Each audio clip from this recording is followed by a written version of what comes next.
Folks, welcome back to Bru Time. I think we are at episode 130 now, and this is Bob Collins. How you doing, Bob? I'm all right. How you doing? Yeah, good, man. Good. Thank you very much for coming on, mate. I really do appreciate it. We've known each other for quite a while now, probably, gee whiz, best part of 10 years, I think, now. Through FWR, wasn't it? I think your memory's not as good as mine then, Bruce. Go on.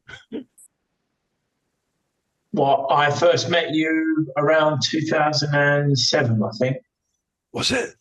Well, it would have been 8. I started riding in 2008. So, yeah, probably would have been 2008 then. Because you were friends with a policeman I knew. That's right. Baron, yes. Yeah. He seems to have drifted away from bikes now, doesn't he? He was at the BSB the other day. He messaged me, but I didn't get a chance to see him. Right. But yeah, shame really, because he was quite into his bikes. He was a bit of a lunatic on the bike, I seem to remember. He was a Nürburgring guy, wasn't he? He's not the Baron from the Nürburgring, but not the Baron. No. But I think he was related to a famous musician. Was he? Yeah. And his brother is a famous, his brother's a fairly well-known orchestra player or something. I don't know. What do you call somebody that's in an orchestra? Off the track here.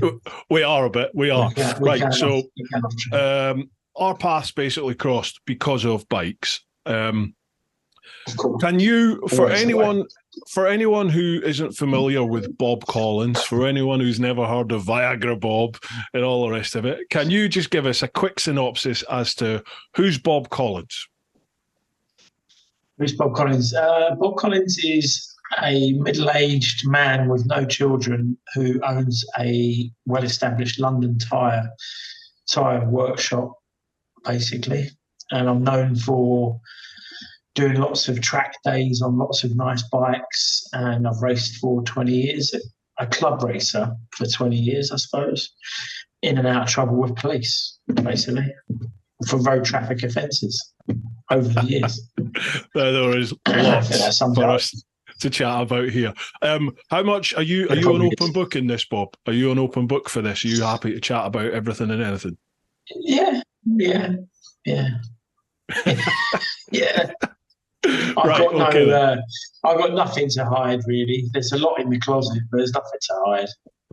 Well, I tell you what, mate, I have been almost inundated, I would say, with DMs and messages from people, not just the questions that people have left on social media, but people have actually taken the time to send me messages. I haven't actually looked at any of the questions.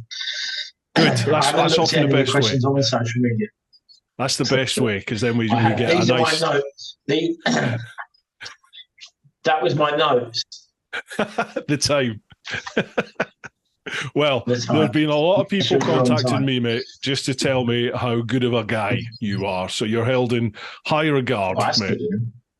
Okay, so... Yeah, I don't think there's probably a lot of people that disagree with that, but... Mate, there always is, though, isn't there, in life? There always is. You're always going to have your sort of fan club and your own clan, and then you're going to have people who don't see eye to eye with you, are jealous for whatever reason. That's just life, innit? You can't please everybody. It's not possible. Yeah. No. Anyway, so Bob Collins, how did you get into bikes? When did it all start? Well, I think like a lot of people, I've run this bike shop bike workshop for a long time, and before that, I was in the bike shop game. And without answering your question directly, I ask that same question to customers all the time. And is a big percentage of people are the same as me. They got into it through their dad. Yeah. So for me, it was my dad. My dad rode bikes, and my dad's dad rode bikes. So from a young age, my father always had a garage full of bikes. He would buy and sell bikes, buy wrecked bikes, do them up, sell them on. And I'd love nothing more as a 5-year-old to go in the garage and watch him working on bikes, and I'd just sit there. He always had Hondas, which is odd because I never really had many Hondas. I did at the start, but all my racing days was Yamaha, Suzuki, and only recently is it Honda. But yeah, my dad would have loads of Hondas, and I'd just sit there and sit on his old VF 500s and CB 1100s and just sit there revving them up. You know, he'd ask me to rev them up when he was doing work on them, on the carbs or whatever. And I think it just grew from there, really. Just that passion to, you know, we had videos when we was kids. Well, it only just come out, I think, videos, but the only 2 videos we had was On Any Sunday, which some of the hardcore bikers will know about, and like Blues Brothers, and that was it. So I would watch On Any Sunday about 5 days a week if I was allowed to. So much so that I wore out the video, I think, in the end. So yeah, it was my dad that got me into it. And then, like, what flicked the switch for you to, like, get on the track and start racing? That was my mum's idea. Wow. And, well, I think a conversation between her and a policeman called Wayne Morley, who used to run Bike Safe. Don't know if you know Wayne. I don't know. No. Okay, he's a nice guy. Used to chase me a lot. And well, I got in a lot of trouble. I had a checkered past, shall we say. And so, yeah, a cousin of mine had been racing. I'd been watching him race. He'd done really well. And I had a massive crash. I had a massive RTA when I'd have been about 19, I think, 19 or 20. And I had a big RTA, hit a drunk driver. I was showing off to some girls at a bus stop. And I wheeled over a humpback bridge and hit a car, and turned the car on its side. He was drunk doing an illegal U-turn. And yeah, I hit it, smashed all my body up, broke my leg and broke my femur and my hip and my arm and spleen. Lost my spleen, ruptured my spleen, collapsed the lungs, ribs. I think if I'd have crashed now with those injuries, it might have been worse. But I think because I was young, kind of just I bounced a lot. So I recovered from injuries, and my mum had been talking to this guy Wayne who'd been to see me, and when he came to see me, he dropped off this file of police chases and basically said, "You're in a bit of trouble. We might not see you for a while." So after, basically, it just used to. I was like really young and very stupid, and I was never on a stolen bike. It was always my own bikes, but I shouldn't have been on them because I was, driving without insurance or like driving disqualified, which I think that ranks quite highly on the bad stuff. And it was deemed it would be a good idea to maybe go racing rather than get in more trouble on the road or get more hurt than I already was. So that was the plan, but there was a small holiday before that got actioned, so to speak. So done a bit of. Was that Her Majesty's pleasure? Okay, yeah. Then I've done a bit of time there, yeah. So kind of what happened was once I came out of hospital, I then got done for speeding, quite high speed on the same bit of road, and just got in loads of trouble. So I went to court, and the guy adjourned the date and said, we'll do it in September. But I was going on my first ever European track day. And I was like, shit, well, if I cancel the European track day, I never know when I'm going to go back to Europe on a bike. It's like a great opportunity. And I go, cool, they'll probably just tell me to come back next week. So I went and did the track day. And then when I come back, my mum was like, yeah, you're in a bit more trouble. They want to see you down at the station. So I went down there, and that was it. I was in court the next morning. And then, again, I was so stupid, like so young and so stupid, and just thought I knew everything and didn't take it seriously. And went to court, and the judge was not impressed with my behaviour and my sort of lack of empathy. Is that the right word? Respect for the court. Yeah.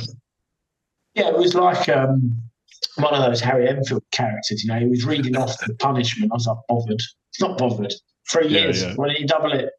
So he did. He gave me 6 years, 6-year ban. And then so he gave me 3-year ban. And I laughed and said, double it if you want, don't care. No. And he was like, all right, 6 years. And then Jesus, as I was walking off, it gets better. As I was walking off, he was like, 8 months custodial.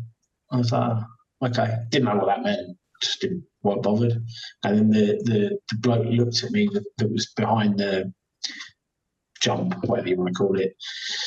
And he was like, oh, you brought a wash bag, like smiling. And I said, wash bag? I thought you go to prison. I was like, what? And I looked at the judge and he'd already walked off. And I was like, fuck. So, yeah, kind of a bit of a reality check. So, yeah, ended up doing 4 months in prison, which was like the worst thing ever. The prison's just so shit.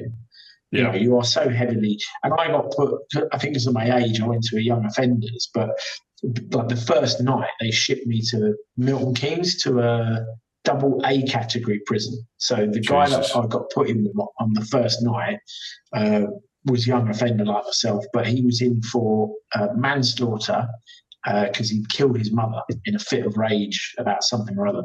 And I'm in the prison cell with this guy.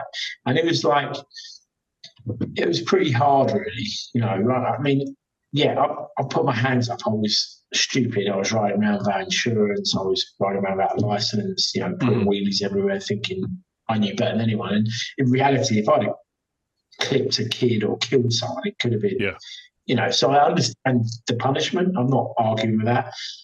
But at a young age, to get chucked in a cell with a bloke who's killed his mum, that you know, and he's just been sentenced that day. I think he got like 12 years or something.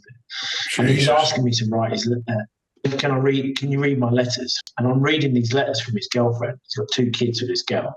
And she's like, I never want to see you again. It's over. You're never going to ever see your kids. And I'm like reading it and then having to change what I'm reading.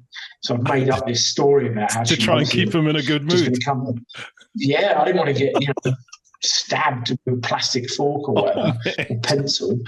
And then throughout the night, he's waking me up to read it, and I've forgotten what I said. So in the morning, I got up and I just said to her, I feel like I'm going to hang myself. Can you put me? So I said I was suicidal because someone in the queue at food, I told them, and they were like, oh, just say you're suicidal and you'll get your own cell. So I've done that. It made it even worse. I was in a cell on my own for 23 hours a day for a whole week. I had to keep an eye on me, thought I was going to hang myself. So, yeah, that's, in answer to your question, that is why I went racing. Just my mum wanted to get me out of prison and out of the streets, you know, off the streets. And I can't say I've learned anything from that because I'm just as bad now as I was then. Just don't stop. Don't stop. Yeah, don't get caught. So, how'd you get into racing then? Like, for making that decision, right, I want to go racing. Did you already have interest in you from teams at that point, or was it just, right, I want to go racing? No. So I was really, really lucky that I had a cheap road bike, R6, and Mum said, you know, like a lot of club races, I guess, you know, Mum and Dad help you a little bit, and your cousins and your aunts and uncles, and some people use these GoFundMe pages. Now, my mum paid the entry fees. I'm sure at the time the policeman put some in as well, which was funny. He used to come and watch, which was cool. Yeah, and anyway, so I went and did my first round, and I got some podiums. And then I went to Linden Hill and got 7 wins out of 7 starts. I won the rookie championship races. I won the clubman, and then they chucked me in like a B category super sport. So after doing all that, there was a guy from Superbike magazine, an American guy called Dave Sonsky. And back then there used to be a group called the Star Boys. They were like stunt riders. Quite a few Superbike magazine guys will know him, but he basically put my name forward to this R6 Cup. So within 2 race weekends, start of the season, 2 race weekends, I get this phone call from this guy called Kenny Pride, nice guy, and he was like, "It's Scottish actually," and he was like, "Do you want to do the Essex Cup? We need a reader." I was like, "Yeah, all right, cool. What do I do?" That's an What okay do I Scottish do? accent, that, Bob. That's all right. That's not bad. I can get that. All right. So he invites me up to. He just gives me Rob McElnay's details, and Big Rob Mac, who big northerner. He was running it, and he's like, "Yeah, get yourself to Rockingham." So I just like turned up to Rockingham with my two mates. I didn't have a license, so I had to rely on my mates to drive me. And the only ones who would drive me about were the ones that didn't really have work, because they had nothing else to do. So I'd sort of like give them a bit of cash and they'd drive me about. So they were sort of, I don't know if I could say it, but they used to smoke a bit of weed. So we turn up. I didn't, obviously I was racing, but they'd just sit there and be off their nut all weekend while I drive around on bikes. So I was racing against like Tommy Hill, Cal Crutchlow, Peter Ward, a guy called Benji Cockrell, who was a fast kid, loads of other fast kids, a guy called Kieran Clark, who is Tom, what's his name? The guy who does the Mission Impossible, Tom Cruise. Tom Cruise. He's Tom Cruise's stunt double. So loads of kids that were like real quick kids, and then me. And I hadn't a clue what I was doing. I had no racecraft. I had no real skill. I'd done quite a few track days, so I had a bit of talent, but not to their level.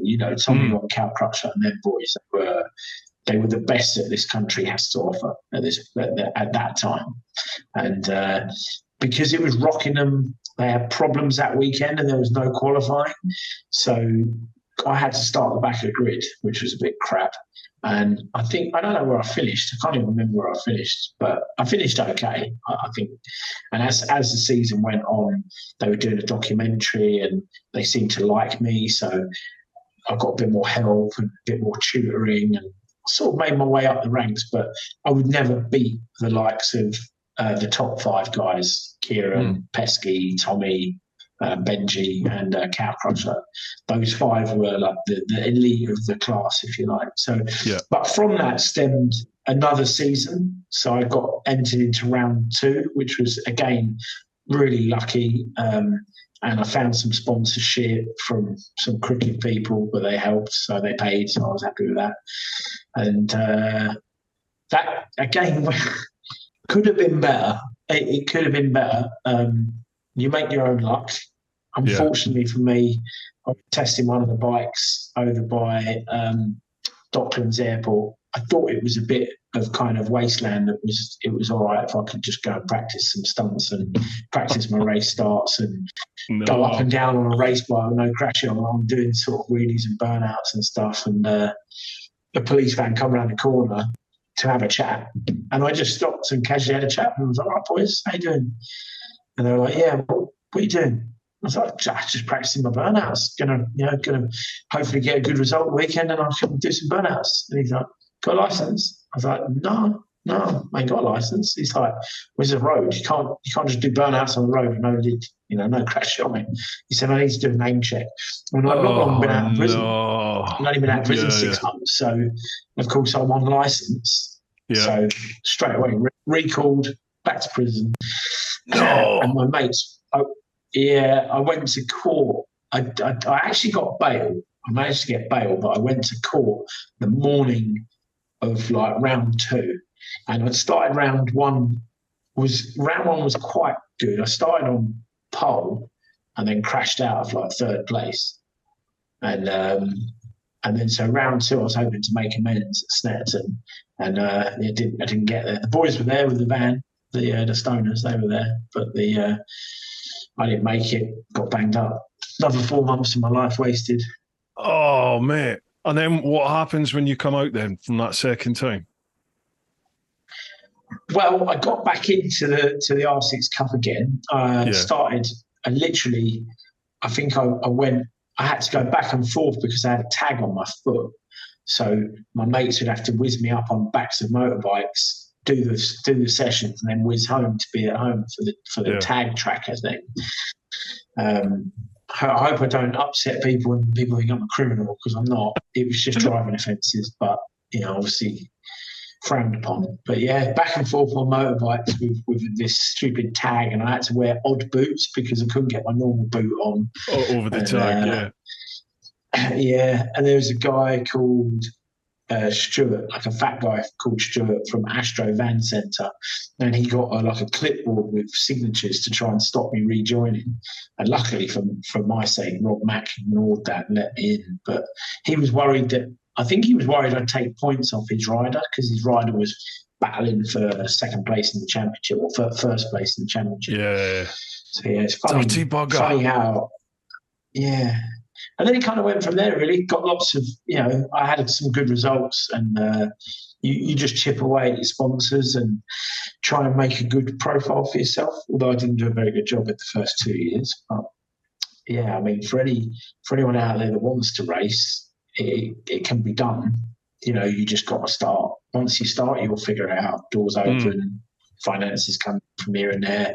Yeah. I think if you're a bit of a character and you keep yourself out of trouble, that helps definitely to get sponsorship. I mean, that was 2003, 2004. Whilst I was doing the R6 Cup in 2003, I won the Bentley Rookies and had quite a lot of trophies and lap records and stuff. I still got, someone told me the other day, I've still got the 2003 Bentley rookie 600 lap record, 49.0 at Brands Hatch, which is not a bad lap record. So still got it. 20 years later, no one's broke it just yet. Jesus. So 49 seconds on an R6. 2003. Well, it was a 99 R6 in 2003. Jesus. So yeah, that was all right. That's all right. I've enjoyed the racing. I've met a lot of nice people like yourself, Bruce. I think the one thing that anyone has as a motorcyclist is you can be from, no money and have not a lot, but you've got your bike and you're going to crash on it. It doesn't really matter what bike it is, but you've got your two wheels and you crash on it. Or you can be a very, very wealthy, multimillionaire, and you can be in the same queue getting coffee at a bike stop and start chatting about a bike, and you're the same. You're at the same level. There's no absolutely. There's no. I don't know what the word is, but there's no level of whatever the word is. Oh, it's a great really leveler for people, isn't it? And if you're the type of person to chat with a stranger, then the bikes is that common ground, isn't it? That allows you to instantly have someone in common with somebody and start chatting. Yeah, I've met some really, really good people over the years. So you sort of came out of the main racing scene for a while, didn't you? And then you seem to be having a bit of a resurgence again. It looks like you're going for it again. You've lost loads of weight. You seem to have a different mindset, and you're firing straight back at the racing again, and seem to be getting good results. Yeah. So in brief, after the R6 Cup, I did the British Superstock on a 1,000cc bike, and back then they did an A. They call it Superstock, National Superstock or National Superstock Cup. And the Cup was for, I don't really know, I guess lesser experienced riders, because the main championship had you had Ian Hutchinson and sort of that level of rider. So I did the Cup, and Peter Ward, who had done the R6 Cup, he won it the year before me. And the year before that was Peter Hickman. Peter Hickman won it in 2004. So it wasn't like a shit championship. It was a pretty good championship, and I won quite a lot of the races and did quite well with that. And then the year after that, I went to the TT. I went to the Northwest 200 and TT. I crashed at both. And the year before, 2006, when I won the Cup, I didn't crash at all. But went to Northwest, had a crash, had a problem with the van. The van broke down, just loads of headaches. And then went to the TT.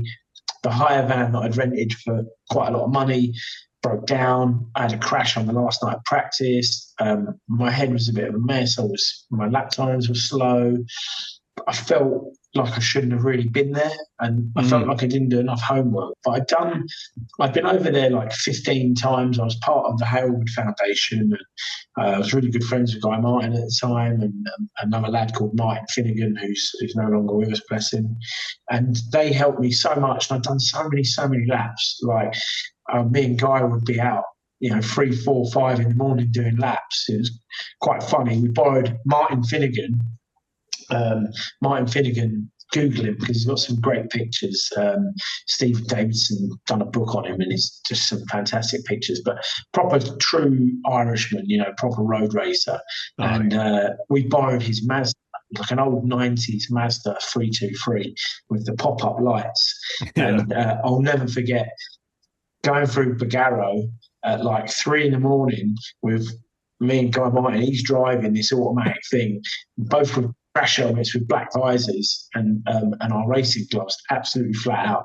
And we'd been in the nightclub. There's like a nightclub called Colours, drinking like beers. Not had many, but had enough to not be driving.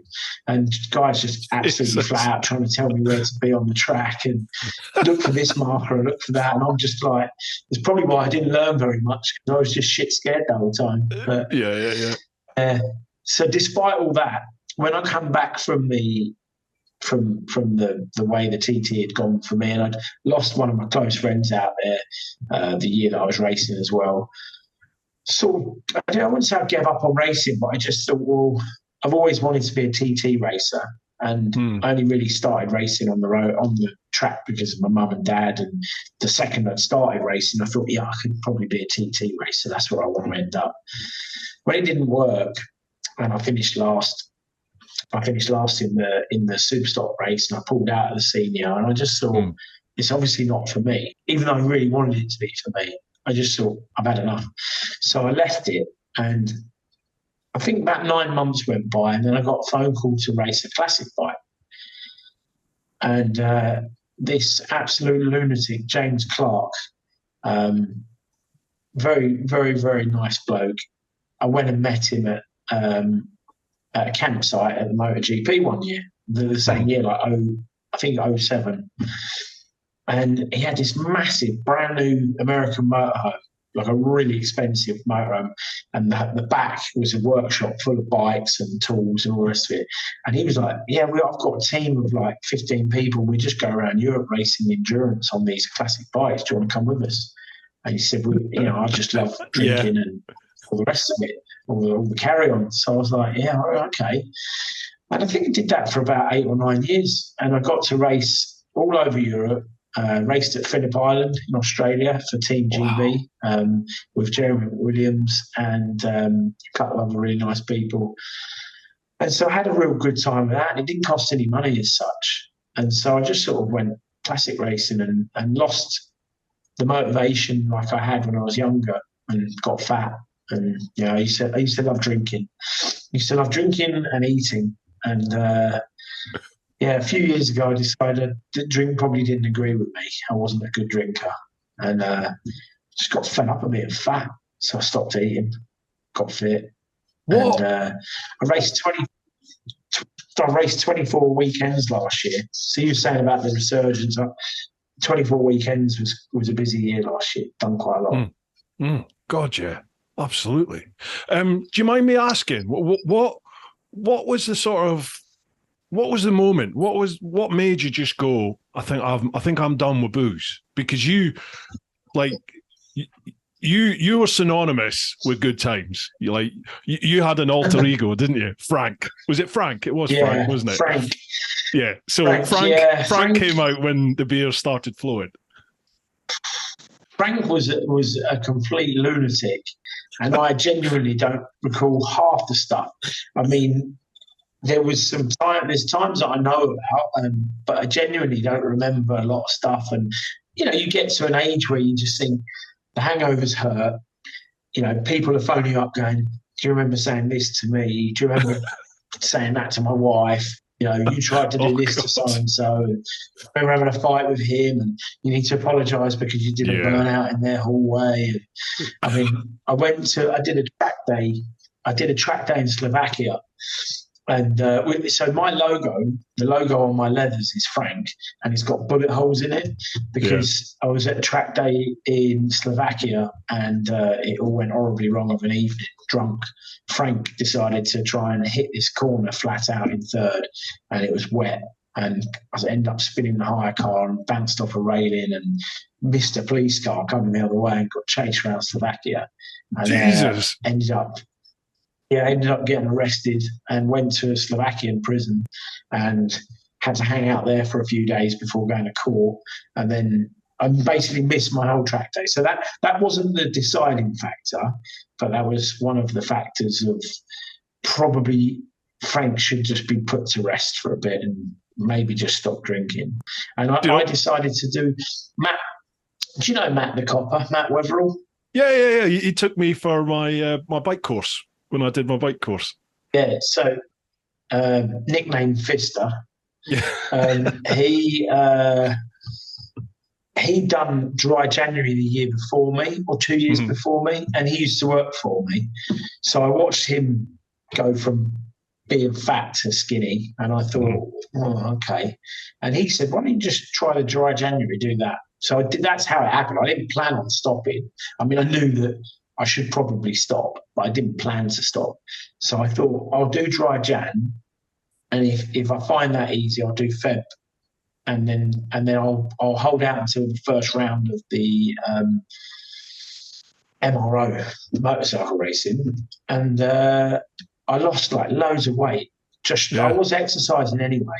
I lost a fair bit of weight, and I was just able to, I don't know, sort of change as a person. You just felt like such a good time to do it. 2019, I had a lot going on with work. I won't go into it, but work stresses. And I wouldn't say I was an alcoholic. I guess no one ever wants to say they are, but I was drinking a lot, 3 bottles of red wine every night, 7 days a week. And the gin and tonic in there as well. And I just remember one day seeing all these bottles stacked up by the recycling bin, thinking, shit, that's like a week's worth of booze. And I knew it wasn't good for me. And something changed at work at the end of 2019, sort of Christmas 2020. And January the 1st, I just thought, right, 2020 is going to be a fresh start for me, fresh start with work. Let's try and do Dry Jan. And I did Dry Jan, and then Feb, and then March. I'd lost X amount of weight, went racing, got podium the first weekend back. And I won quite a lot of stuff that weekend back, and lap records, club racing lap times were good. And I just thought, right, I'll give it a go for the rest of the season. And then now I'm scared to have a drink. People keep saying, you can have a beer, have a pint. I'm scared that I don't want to go back to that person.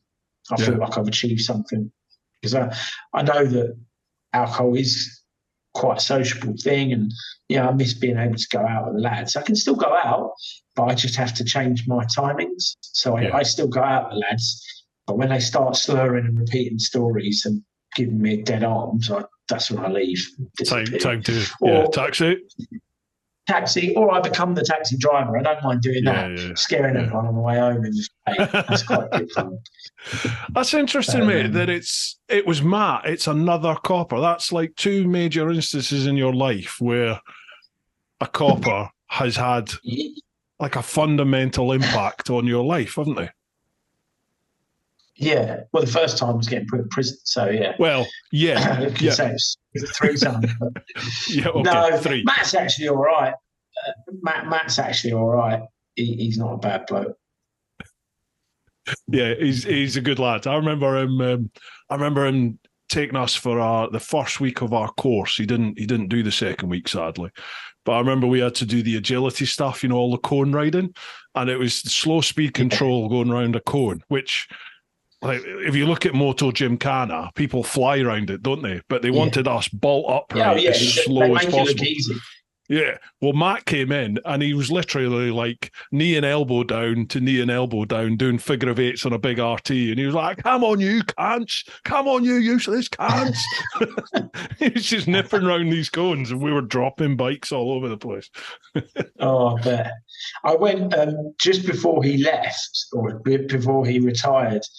He invited me up, and I did a TPAC training day. So, oh yeah, it wasn't pupils, it was instructors that would normally instruct the pupils that were like resetting their annual test for TPAC.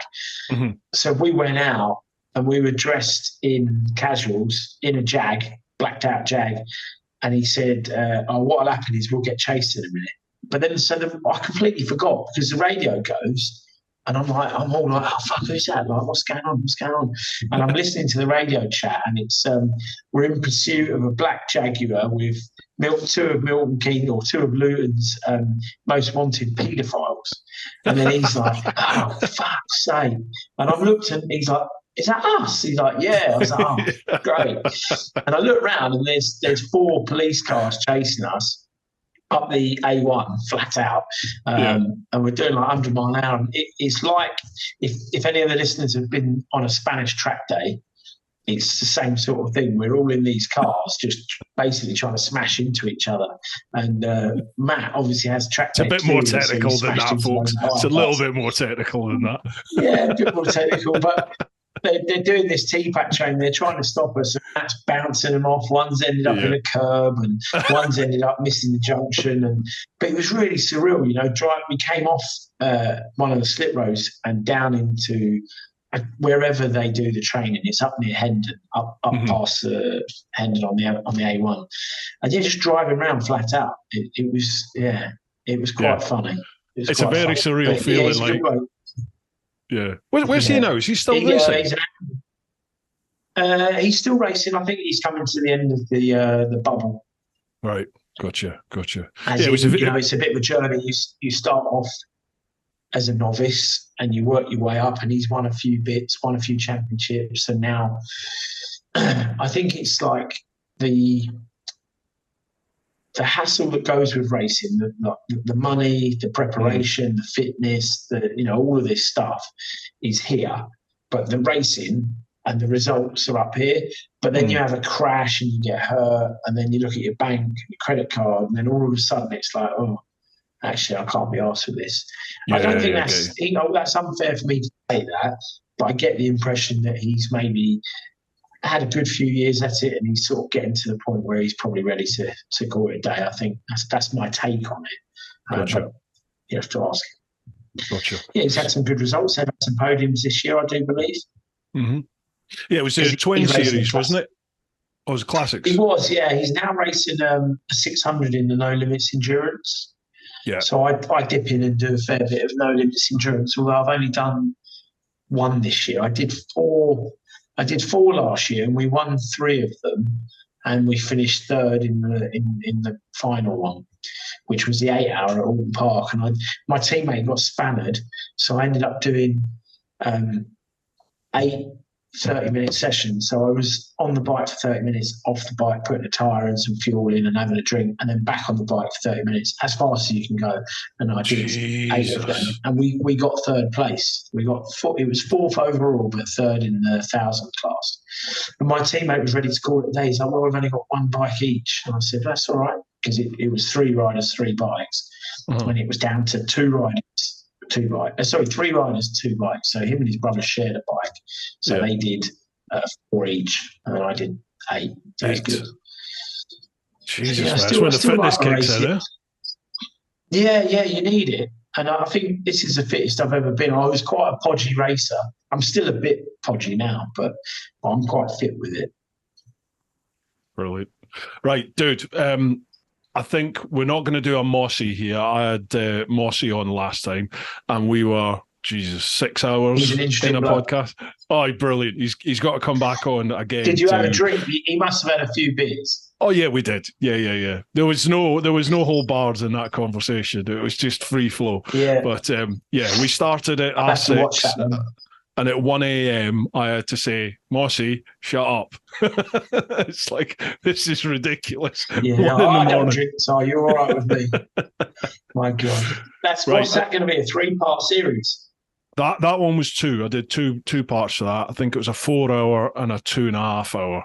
And then he's going to have to come back on again to finish questions because we apologise. Nah. He was a good lad. He was a good lad.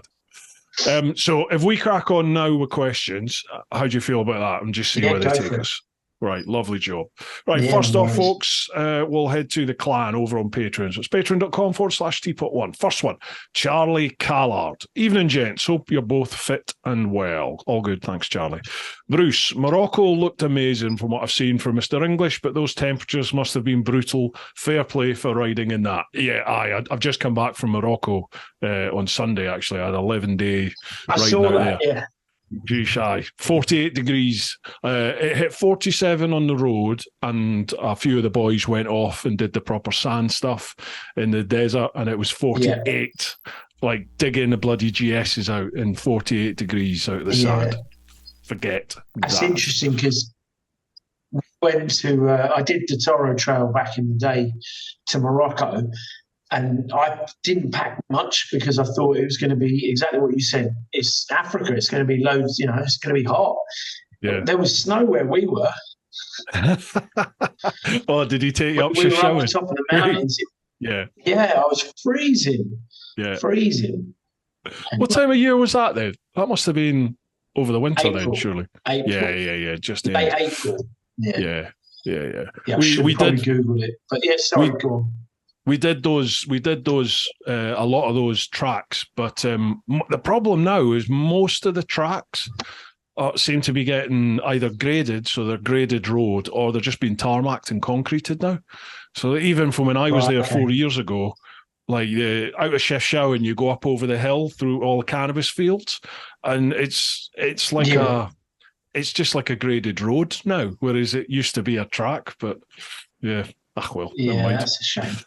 Anyway, so a couple of questions from me. If you could go back in time and change one thing that would change the world for the better, but without changing the current course of your life, what would it be? Well, that's a deep one for you, straight off out the gate. Back in time, change one thing that would change the world for the better. Religion. Oh, go on then. What would you do? Well, I'd just put a stop to it all. I don't want to talk about religion, but religion, that seems to be the root of all evil, isn't it? Yeah, I think it can be. Yeah, for sure. Religion goes on to money, goes on to power, goes on to influence, doesn't it? And politics and all the rest of it. And politics, yeah. If ever I'm having a dinner party, we're not allowed to discuss politics or religion. It's just not worth it. So you bring it up as your opening gambit. Religion. It's a difficult one though, isn't it? Because religion can bring structure to a society, can't it? Say you're Christian, you've got the 10 Commandments. Pardon my ignorance, but I'm not sure. There's bound to be similar in other religions. Thou shalt not kill, thou shalt not steal. So it's just like a code to live by that gives you structure within a society, which you need. So you would need to have that, wouldn't you? You'd have to replace the religion with something. All right. Okay, let's not talk about religion. Let's cut that out. I'll answer it in a different way then. Go on then. Speed cameras. Hallelujah. Bob for PM. Absolutely. It's just a fucking nightmare. They're just a money generator. Average speed cameras. Yeah. And now these TFL cameras and just that whole Big Brother thing. I'm all for, if there's a murder, or as you say, a murder, if there's a murder, they never seem to be able to locate anything to do with it. But if you turn right by mistake, or if you park on a double red by mistake, you've got a ticket the next day or 2 days later. Yeah. And that's, like you say, it's just a cash cow, isn't it? It's just... money. It pisses me off. Revenue. It really pisses me off. Like if I'm going to get done for speeding, I want it to be done by somebody. You know, I want somebody there with a camera. Catch me. Yeah. And then, okay, all right, fair cop, you got me. All right. If we can't argue it out, if we can't reason, then all right, I'll take it. Just these fucking cameras that just sit there and carte blanche, boom, you're one over or something, or whatever it is, you know. Do you know my most recent speeding fine, and I've had quite a few, but Go on. I got done for 25 in a 20. Yeah. 20 mile an hour limits. Fucking ridiculous. Ridiculous. 25. I got done in my van doing 25, right? And I had to go out the other day, and I was on a BMW XR 1000. So similar traction control to your, cruise control to your bike. I presume you got cruise control. Yeah. So I flipped the switch and set it to 20, and I go across Vauxhall Bridge and down towards Pimlico. That's where I got the ticket. Have you ridden at 20 mile an hour through London or tried to? Yeah. Like, you can't. Mate, I'm getting overtaken by cyclists. You know these little rental bikes? They're like Uber bikes and Lime. It's called Lime, like the citrus fruit. The Lime bikes, they do 25. I'm getting overtaken by Lime bikes, and I'm getting overtaken by cyclists.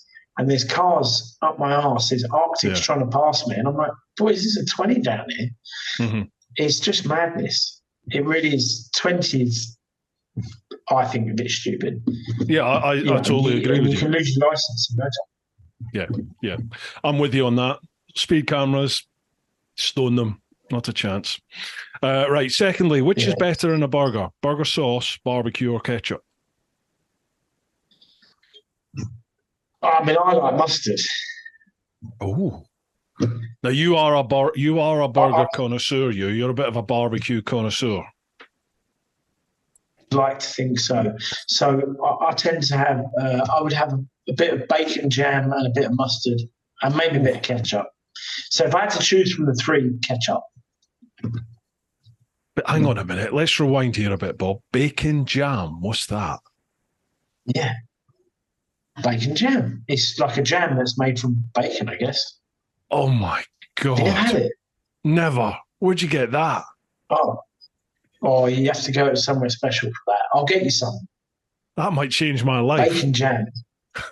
Yeah, bacon jam on a burger patty, and a little bit of mustard on top of the lettuce where the bun goes with a little pickle. Ooh. Now, barbecue do you take sauce? Go on. Sorry. It's only for chicken. Barbecue sauce is for dipping chicken. Right. There's no other purpose. And ribs. That's about it. Okay. Now, the reason I said you're a bit of a barbecue connoisseur is because you have a reputation. You have a reputation for laying on one hell of a spread at the circuit. You bring a massive, great big barbecue with you, don't you? Yeah. It is a proper full-on production, folks. You should see this. Yeah, I definitely, when I go away racing nowadays, I like to cook. I like to share food. You know, we raced at the weekend, actually. We didn't do very well, but we did quite well, but we didn't finish. But we did a classic endurance. There was a classic endurance in with the No Limits endurance at the weekend. My teammate's quick anyway, and he nearly put it on pole outright. We qualified second against 55 teams, and 30 of those teams were on modern 600 and 1,000cc bikes, and we were on a 2000 GSXR 1000. So, but I took with me on the Friday, we did a track day, and between the sessions, I slow cooked on my Kamado Joe. I slow cooked a lamb shoulder for 6 hours. And then, so when we finished the track day, I shredded it, and we had it in little flatbreads with a little bit of pickles and sauce. Lovely. Jeez, I'm salivated. Yeah. Yeah, you got me salivating there, mate. Yeah, no, I do you ever smoke out? Do you ever smoke out pit lane? Are you that one with the barbecue that smokes out pit lane? Oh, I thought you meant burnouts. I like a burnout. Oh yeah, I know you do the burnouts. Yeah. Yeah, no, it was funny. I was cooking, so we'd finished our track day at about 3 o'clock because it's a classic bike. So we had a number of like, we need to test this, and this, change this, set that. Once everybody's happy, we'll look at the lap time. My teammate's Danny Webb, and he's for this race weekend, and he's ex Moto 3 as a kid, but he's current world endurance, and he's quick. He's a good lad. He's on the podium at world endurance. He banged in a very fast lap time. So he's like, right, call it a day. Let's get scrutineered. I'll go and cook. And so the lamb shoulder was done. Once it's done its 5 or 6 hours, you tea towel it and put it in a bag, and that got left in the van. And in the meantime, I grilled these lamb cutlets. And so you're saying about smoking out pit lane. We were at the last garage, and I'm cooking at the back of the garage where the road goes to the noise test. And scrutineering, and all these bikes were queuing up, and there was just wafts of this cooking lamb. So yeah, I was handing out lamb cutlets to a few people. I got a few nice text messages saying thanks. How do I make a lamb cutlet like that? Secret spices. Brilliant. Secret spices. Yeah. I had some mates that did the No Limits. Like the rookie series that started back about 2014, they started doing like it sounds a little bit like the No Limits Rookie Cup, but it was, maybe it was. Okay. I thought it was some new thing for total amateurs. You just to get into racing. Maybe? Yeah, newcomers. That was it. Newcomers. So they started doing that, and literally threw themselves into racing, went and bought vans, bought themselves some bikes, threw all the money at it, and started cartwheeling them down the road. And that's when the costs all start mounting up, don't they? Yeah. They did about 3 or 4 seasons, I think. But the reason I'm talking about them is because they started bringing the barbecue along. And I remember one time, I think they were at, were they at Cadwell? Might have been Brands, wherever they were. They started this barbecue, and I'm not kidding you. The plumes of smoke went right out over the circuit, almost stopped the racing. It was horrendous. Yeah. So they got a reputation for that. Yeah, well, I did get I did get a few comments off the start, but the fire marshal came round, and I just said, "Look, another lamb cutlet. I'm not smoking." Yeah, I did. I actually gave him a lamb cut. You're actually right. I gave him a lamb cut. He loved it. No, he was all right. It was just, sometimes in these jobs of power, people get a bit carried away, don't they? Absolutely. And normally a security guard or bouncer. Or Bill. Not you get always, it in the old Bill, mate. Yeah. I think in any job. I think any job where, I had it at Brands Hatch 2 weeks ago when the BSB was on, and they were trying to get everyone out of the pit lane. And I had all the right passes. And I was like, I'm going that way. And he's like, you're not. You're going that way. I said, mate, I'm literally going there. He went, you go around there. I said, well, there's just no point because I'm just going to go around there and around there. And then his mate was like, if he wants to go down there, let him go down there. I was like, see, just let me go down there. But he was really getting angry. And it's calm down. Just calm down. Chill out. It's fine. Chill, Winston. Chill. Right, cheers for that one, Charlie. Next one, Mark Fulcher. Oh, here we go. Right, you got to stay switched on for these ones, pal. Mark Fulcher. Hey up, me ducks. Apologies, I've been a bit quiet. Not like me to keep me gob shut, I know. Anyway, first and foremost, probably like a lot of the other lads on here, just a massive shout out to Bob for always coming up trumps on the rubber. A fucking legend. Suppose I best ask a couple of questions instead of blowing smoke up his arse. So, Bob, BSB paddock, who would you love to smack in between the eyes for being a Class 1 cunt? And whose missus would you most like to chuck your leg over? Oh, maybe I should have read that before. So, yeah. You don't need to answer if you don't want to answer, Bob. Okay, now, is it in the current paddock, or can it be a former? Whatever you like. What is the question again? So in the BSB paddock, who would you most love to smack in between the eyes for being a bit of a dick? I Do you know what? I'm not really a fighter. Don't really. I've only had probably 2 fights since I left school. One of them I was drunk at Macau and basically threw about 10 punches and got about 20 back and ended up in a black eye situation. And the other one was last year at Linden Hill. I had an argument with someone on Facebook and they got very sensitive and said they were going to beat me up. And I said, are you 12? You're going to beat me up because of my Facebook comments. And when I saw him at Linden, I saw him, I was like, hello, mate. Like, I thought it was just I completely forgotten that we'd had this little argument. Yeah. And he just jumped up out of his chair and ran at me and started flailing punches. So I punched him back and we ended up spiraling into someone's awning, having a full-on fist fight. And it was. Yeah, I don't really. I can't think of anyone in that paddock that I'd like to beat between the eyes. Not really anyone.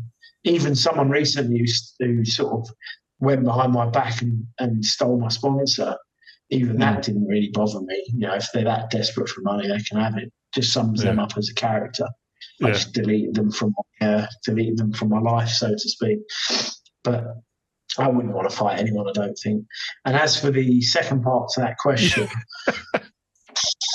I might end up getting beaten up if I say something. You might do, yeah. Yeah, I think I'll have to pass on both of those. Okay, let's reword it. Who is punching way above their weight? I can't remember his name now. I tell you who's got a good missus is Tommy Bridewell. He's got a good missus. I like Tommy. I race with his brother Ollie, and she's quite switched on from what I understand through Facebook. I think she buys and does up houses and stuff. So I think we'll go with Tommy Bridewell. He's definitely punching. That's diplomatically put, Bob. Well done. Well done. You've managed to skirt around that one satisfactorily. So he's got, secondly, to both of you, usual bollocks, any bike, any country, any road. But more importantly, who's going pillion with you? Okay. Any bike, any country, any road, and someone's coming with you. Any bike, any country. I suppose I'm going to pick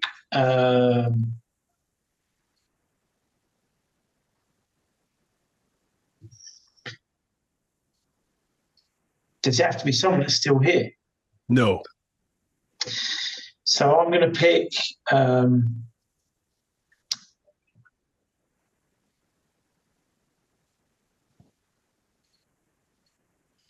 of those new Hondas, the DCT one. And I'm going to pick an old mate, Richard, who's not here. Fair enough, pal. And where would you go? I reckon I'd like to go through South America. Nice. Yeah. I've not done a lot of travelling. Well, I have and I haven't. I've been around India, done loads of India, love India, been there 25 times. I've ridden from Delhi to Manali, from Manali to a place called Leh, it's called the Road to Ladakh. It's the highest motorable road. Did that just before lockdown. And the year before that, I rode from Kathmandu to Pokhara and around the Annapurna range to try and see a bit of Everest. Yeah. And then but that's about all I've done. I haven't really been anywhere, so I don't really know where I want to go. I have this dream of becoming a motorcycle nomad and like selling everything and just getting on the bike and going a bit like you did. You did that was that 2 years you did that? Yeah, almost. Yeah, about a year and a half. Yeah. Yeah. I kind of have this dream of doing it, but actually whether it will happen or not, I don't know. Your missus rides a bike as well, doesn't she? Liz is pretty handy on a bike. Yeah. Would she go with you, do you think? No. Motorcycle nomad. Nomad, alone. Gotcha. Yeah. Yeah, so I don't know. Going back to the road, I mean, I like the idea. You know, John Hogan. Mm-hmm. So John, Superbike. yeah, Superbike magazine. John came down my shop on a DCT Honda Goldwing, Mm-hmm. and you know, with saddlebags, and it's got a big automatic engine. I just fancy a set of pipes on one of them and just go for a ride. But I mean, I've lost a lot of friends over the years. Like probably most of your listeners, we've all lost friends that ride bikes, and it'd be great to just be able to pick up a few of my old mates and go for a ride. No, yeah, I get you. And I think a lot of people could probably relate to that. We're all probably missing someone. I had this really weird, vivid dream when I was over in Morocco, and I met my mum. Like my mum passed obviously back in 2008, and I met my mum. I was in Morocco, and I can't even remember where we were. I can't remember the details other than we were somewhere with a load of local people, and I got chatting with this group in like pidgin French, and they were talking a little bit French to me. And I suddenly realised that this woman I'm chatting to in local garb and the local dress was my mum. You know, and it was like slowly she started speaking more and more English to me, and I was speaking English to her, obviously. And it dawned on us that she was my mum and I was her son. And I can't even remember what we spoke about, but I just remember waking up and having this really like peaceful, at ease feeling. Like I just woke up and it was just like, everything's going to be fine. Everything's good. I'd had heat stroke and everything beforehand, so I don't know if the heat stroke had something to do with it. But I just remember this overwhelming feeling of peace, you know, really weird. And I've been asked this question a few times, and I've always thought about, you know, I'd love to have Billy Connolly, or, you know, all these other people you think of. Yeah. And then I suddenly thought, no, I'd like to have my mum. I'd just love to have my mum there for a proper conversation, you know? Yeah. I totally get what you're saying there. Yeah. Yeah, it's funny, isn't it? It's funny what we miss. But I think bikes are just great. They're just great. That you can feel at peace when you're on a bike. I think a lot of people, especially in this day and age, we all seem to suffer our own little demons and our own battles of mental health or whatever. The one thing I think we've all got in common, and it doesn't matter whether you're a racer or a stunt rider or a tourer or a traveller or whatever, you put the crash helmet on, and it's just like a shield, and it just blocks your demons from getting into your head, and just off you go. Off you go, whether it be riding to work or riding down the Bagger Road in Goa, just wherever you are, just sort of gets rid of everything, gets rid of all your problems. Yeah, absolutely. Yeah. So you mentioned the Goldwing. Have you ridden one? No. Yeah, honestly, one of the new ones. Phenomenal. Yeah. Amazing. The thing is, right, what I thought the Goldwing would be good at would be the big mile munching, sat on the motorways and the big dual carriageways, and blah, blah, blah, just demolish miles. Nah, it's the most boring bike you're ever going to ride in your life for that. It's shit. It's limited. It's limited to 114. Okay, you don't need more than that, but you want more than that when you've got a fucking great big engine, don't you?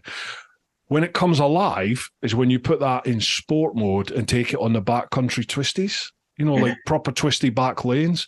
The bike is amazing. Because I think because it weighs the same as the sun, it sort of sticks to the road, and you can just lean it on its ear. It's phenomenal. Amazing bike. Brilliant. Yeah, maybe one day I'll sell all my race bikes and sports bikes and buy something. I do fancy a beard and a Goldwing at some point.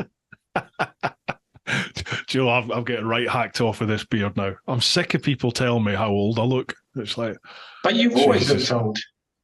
But I don't. Without the beard, I don't look old. I don't. I think you've always had a beard, though, haven't you? No, I don't remember you without the beard. I grew the beard on the world trip. Yeah, so that was sort of 212 to 214. Yeah, I think when you met me, I might have had a goatee. because I had the old Mexican Tash for a while. Yeah. I had that for a little Yeah. bit. So maybe I had Have that. we got you must have a picture of that somewhere. I don't know if I do, man. You must be able to put one into the with an arrow. If I can find one, folks, I will put a picture up me with the old Sash Tash. Yeah. Definitely. What a twat. Yeah, I think any bike, any country, any road. Oh, Jesus, bike. I just love the new Super Duke R. I just love that bike. Is that your current bike? Is it? No, I've got the GS. But I had sorry, but I had the Super Duke R for a bit off a KTM, and I absolutely loved it. But I had issues, I had the electrical issues with it, and it dumped a whole load of oil and coolant on my garage floor. But I still dream about that bike. Just love it. Fucking amazing machine, amazing. Jesus, I don't think my mum would be very happy sat in the back. Oh, who's that? Jeremy McWilliams. Oh, of course. So he's done loads of stuff with them. And in fact, the weekend that I got locked up in Slovakia, we were at this track. He was at the same track day. He'd been testing there with KTM like 3 days before, and we shared the track for the first day. And he said, "Oh, come on, I'll take you out." And he was so fast on this KTM. I was trying to keep up with him, and you come around this complex section, and he'd been on a road bike, which was road shift, but he jumped on the track bike, which was his bike, KTM, on loan, and it was race shift. So he's gone to go down a gear. Oh. So you would go up, not down, but he's gone down. So instead of going from like third to second, he's gone third to fifth. So no engine braking, and he's trailing the brakes, and he's just lost the front. And it was a nice, simple crash, but it was like probably 60 miles an hour. And the bike slid and it hit the curve, and it just went like that. And it ends up in the fucking air, massively high up in the air, and absolutely trashed it. So we were out drinking that night. The night I got in trouble, but prior to that, he wasn't part of that, by the way. And I remember he WhatsApped the boss. Well covered. He WhatsApped the boss of KTM a picture of this bike in the air and just said, "I need a new bike." And that was it. The bike was destroyed. He does he tells me a lot of interesting stories about the development of those bikes, and how he's developed the traction control and all the electronics, the slide controls. It's very clever stuff. They have these like massive plastic. They look like a giant pizza box, but they're hard plastic, like a computer. They're these data banks that they basically sit on the back of the seat of the bike. They're sort of bolted on, and that measures just everything, lean angle and throttle pickup and how much the traction's working at, different lean angle. And they've got potentiometers that measure it all. And it's all quite clever stuff. And I don't know if he's the head development guy, but he's one of them. I know he was working today. He was just back from America. Did you see his video he posted a couple of days ago? Which one was that? He's on the bagger, on the Indian, and he's completely sideways out of this corner. You'll have to dig it out and put it into this YouTube clip. I think I did see it. Yeah. I have seen it. Yeah, I think I saw it at the airport. Yeah, pretty impressive. So, but he's been riding Indians in 2 championships. They got baggers, and then another one called Street Hooligans, which are these like naked V-twin Harleys or Indians. They call them Street Hooligan, but they're like Street Fighter big V-twin Harleys. But with proper Öhlins forks and lightweight wheels. They're just fucking nuts. And he races them, and he does really well. He's had quite a few podiums. The old Bagger series looks really good over there. I've seen a couple of the races and that. Yeah, it looks mental fun. Those bikes are something like, I was listening to the Chasing the Racing podcast today, the one with part 1 with John. Oh God, American racer. Herring. No. John Hopkins. Jeez, sorry, I totally forgot him. Yeah, John Hopkins. And he was saying those bikes are like $500,000 each. Oh yeah, they're probably not cheap. God, it's ridiculous. Yeah, it's crazy. But the budget of racing and race teams is just fucking stupid. It's crazy. I don't understand where the money is. How is there money out there? Because everyone seems to be poor at the minute, but there's money to go racing. It's crazy. It's a very interesting topic that he talks a lot about it. Actually, John Hopkins in that first part of the podcast, it comes up a lot because obviously he, and you'll probably remember the day, but he obviously raced in the days when racers were on millions. They were getting paid millions. Good racers were on substantial amounts of money. And now something like 80% of the bloody grid is paying to ride the bike. Yeah. And it was just makes no sense to me. Yeah. It's like the manufacturers just they're not paying, they're not putting the money into racing like they used to. Yeah, it just doesn't make any sense to me that, a sport that is so dangerous you have to go and pay to go and ride something so dangerous. Yeah. Well, where's the attraction in that? It makes no sense.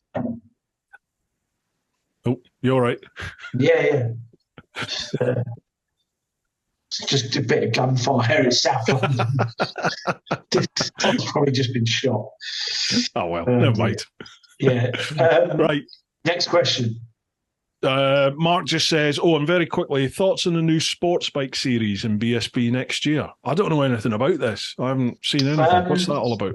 I know little about it. Is he talking about, I don't know, he's probably talking about the twins. There's a new Super Twin Cup, which has like the Aprilia 660 and the Yamaha R7.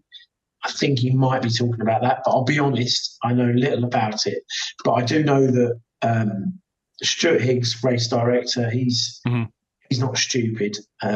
He's actually quite clever with the series, and he knows what works and what doesn't. And yeah, so if he's referring to that, I think it's a good idea.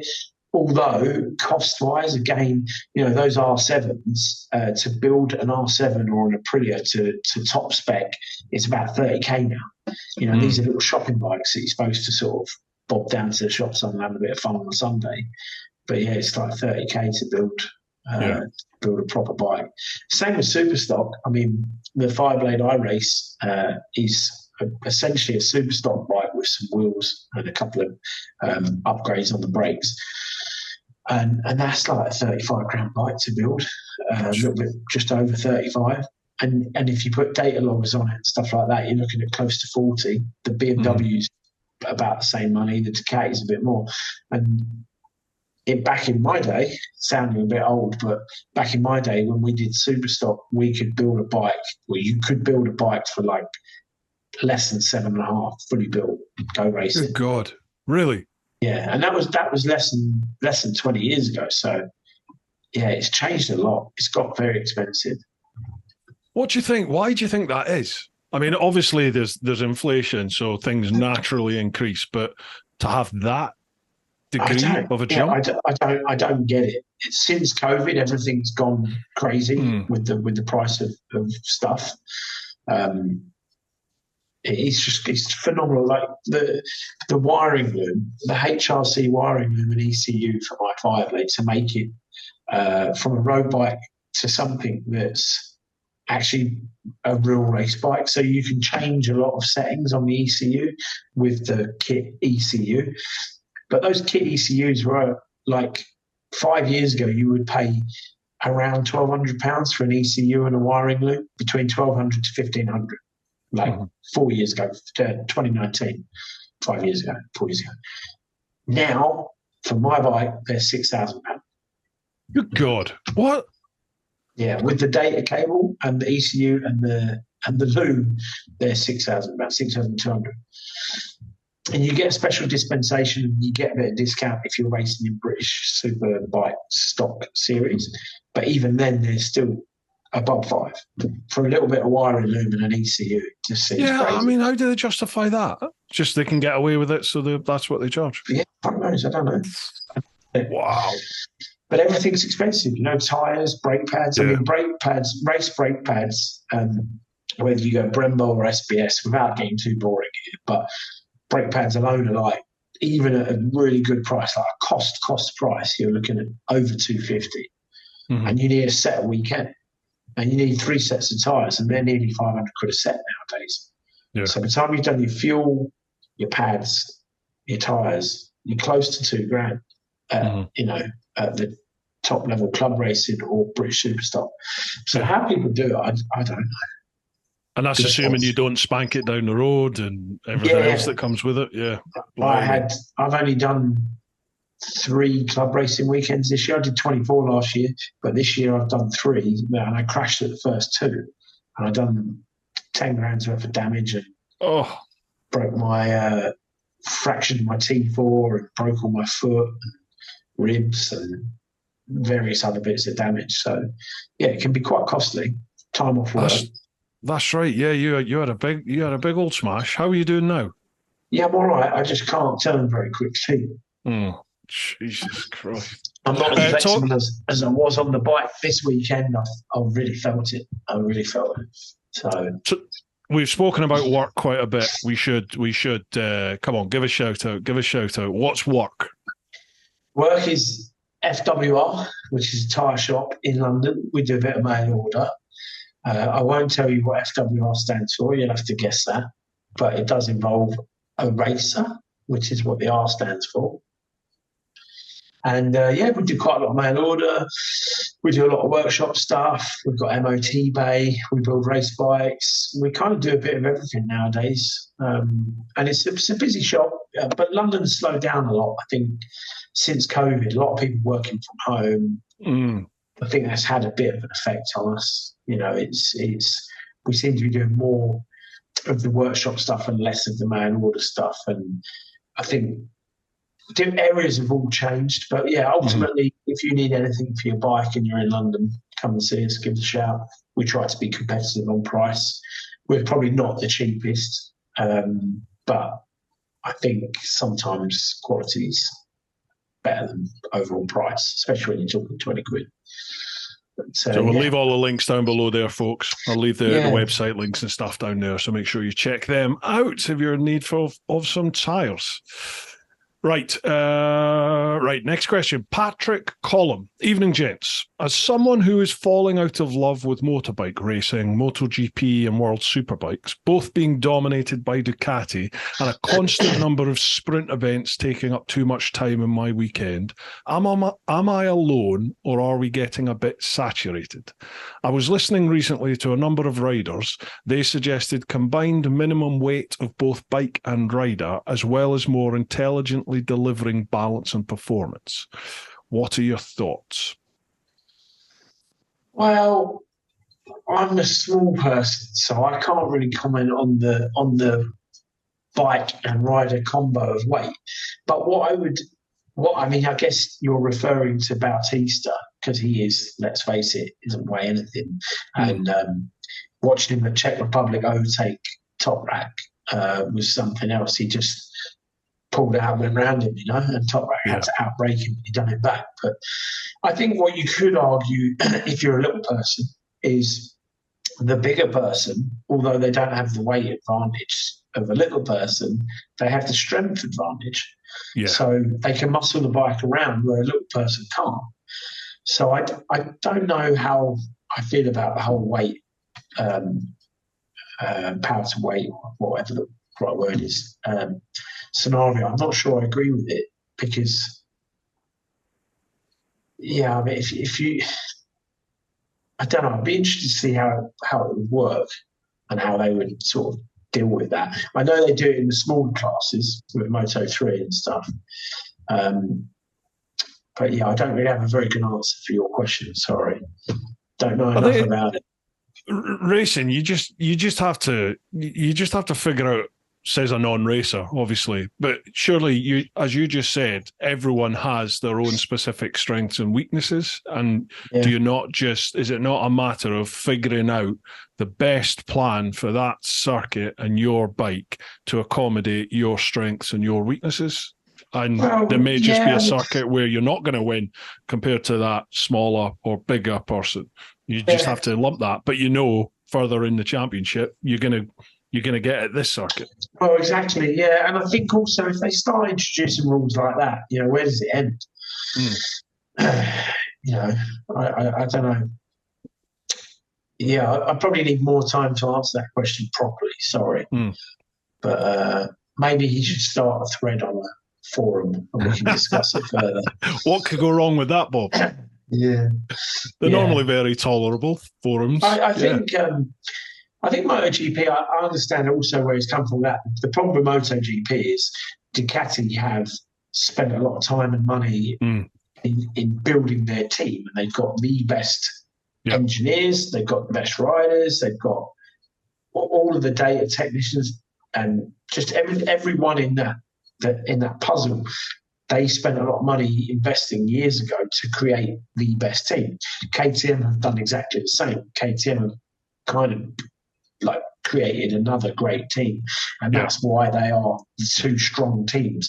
MotoGP and Honda, I think they're going to struggle. You look at Suzuki gave up at the right time because they knew they could see what was happening with the teams, with the aerodynamics package that Ducati and KTM have both got, the ride height package that Ducati have got, that KTM have got, where they can lower the bike off the grid for the start. I mean, if you watch Brad Binder's launches, they're just unbelievable. He can take like 5 people into turn one because his bike is so fast off the line.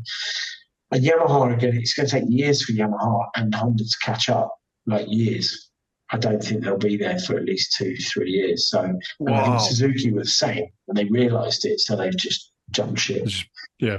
And, what would you do as Honda? I mean, what the hell can they do? If you look at this is just an example, but you look at Yamaha.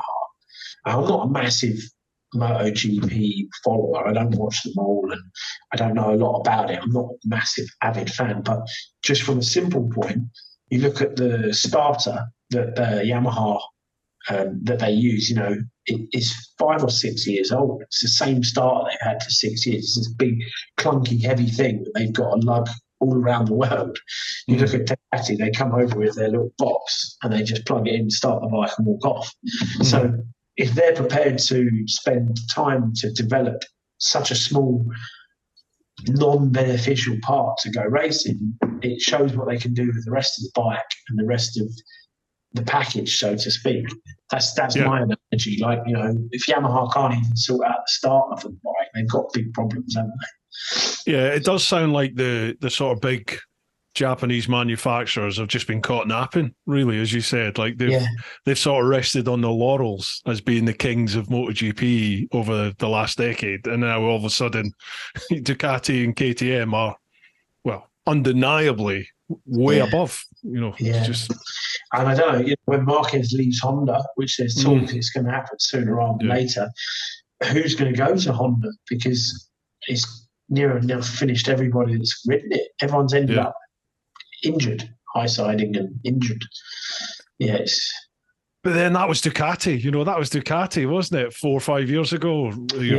Other than Stoner, anyone else that went there, Rossi couldn't tame it, could he? He really struggled, and who knows? What do you think about the sprints then? I really like them personally. Yeah, I do like them. They're more exciting, aren't they? Yeah, that's it. They're just more exciting. I think it'd be interesting, if MotoGP would go down the route of World Superbike and just have 2 races on Sunday, or even a race on Saturday and 2 on Sunday. That would be more fun for the fans, to have 2 races rather than just one big long one. Yeah. Do you think they'll do that? I don't know. Anything's possible. I don't know. I can't see it happening, but I think it'd be quite cool if they had two races on a Sunday. 3 sprint races for the whole weekend rather than a sprint race and a long race. I mean, everyone loves a sprint race, don't they? Yeah, definitely. It's sort of reinvigorated my appetite in the racing, because I kind of, certainly MotoGP, I was getting a bit bored, but I'm quite enjoying it now. Right, cheers for that one, Patrick. Next one, Andrew Gralton. Hi both.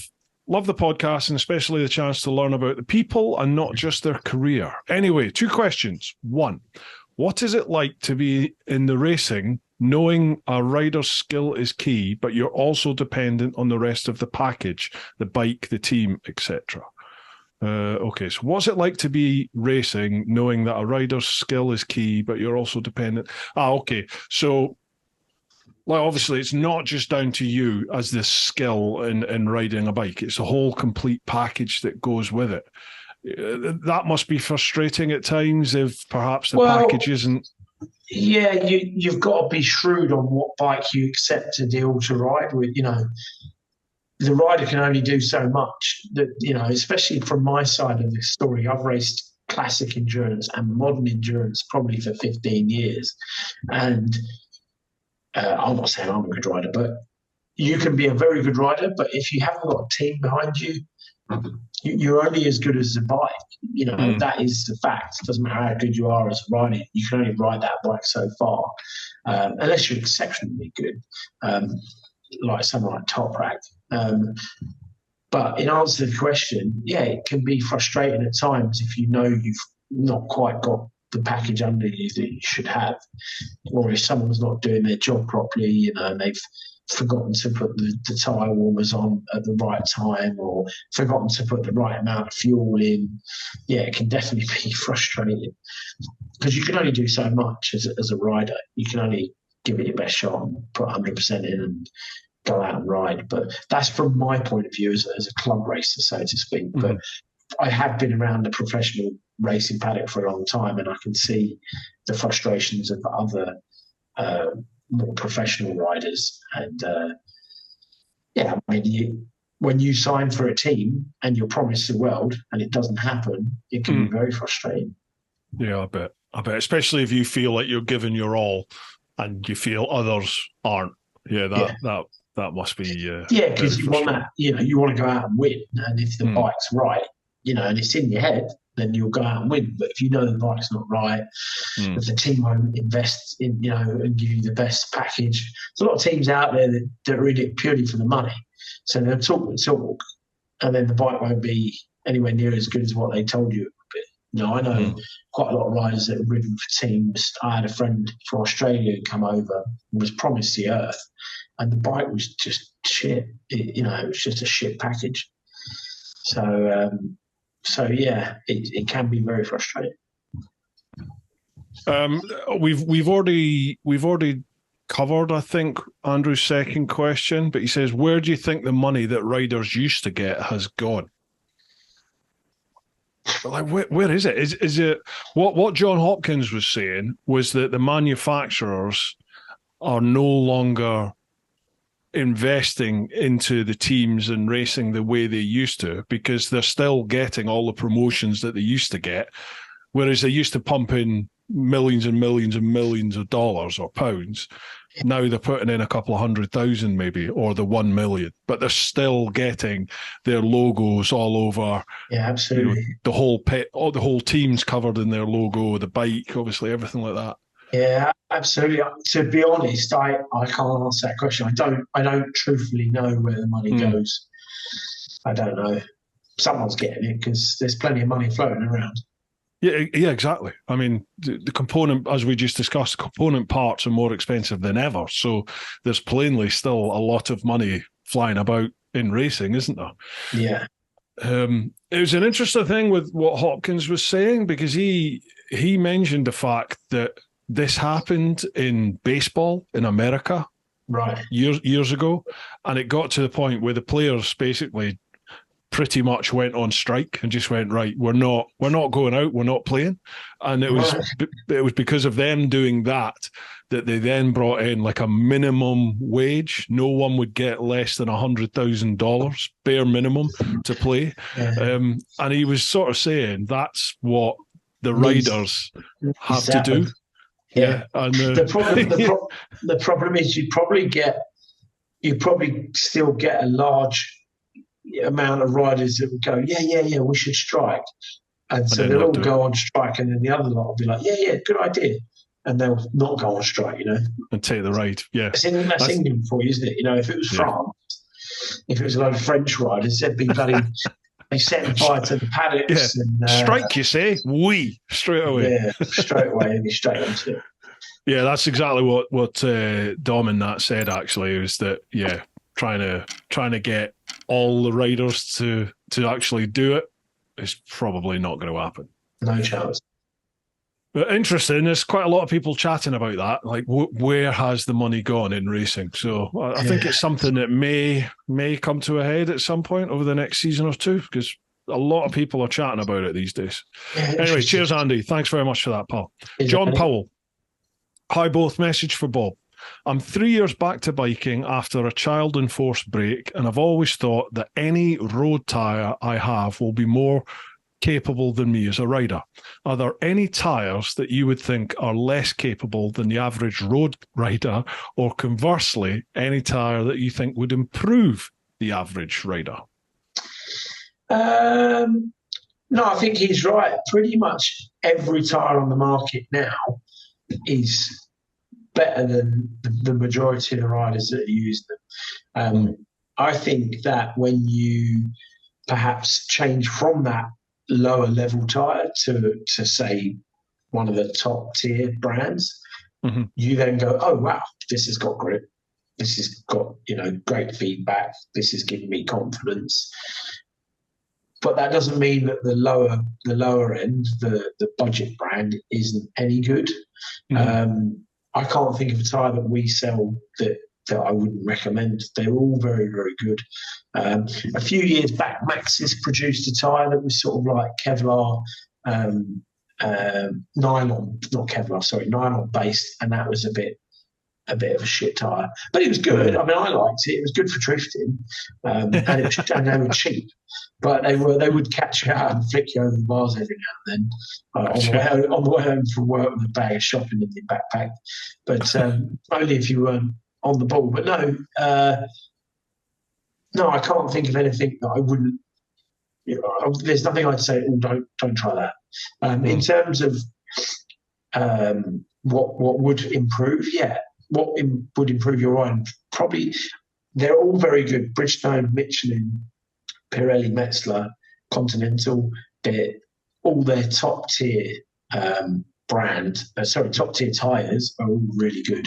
They're all high mileage. They're all good in the wet. If you go for a sport touring tyre, they're all kind of good at everything. They're almost like idiot proof. It's hard to crash on them, dare I say. Yeah, I pretty much always go for sport touring tyres these days.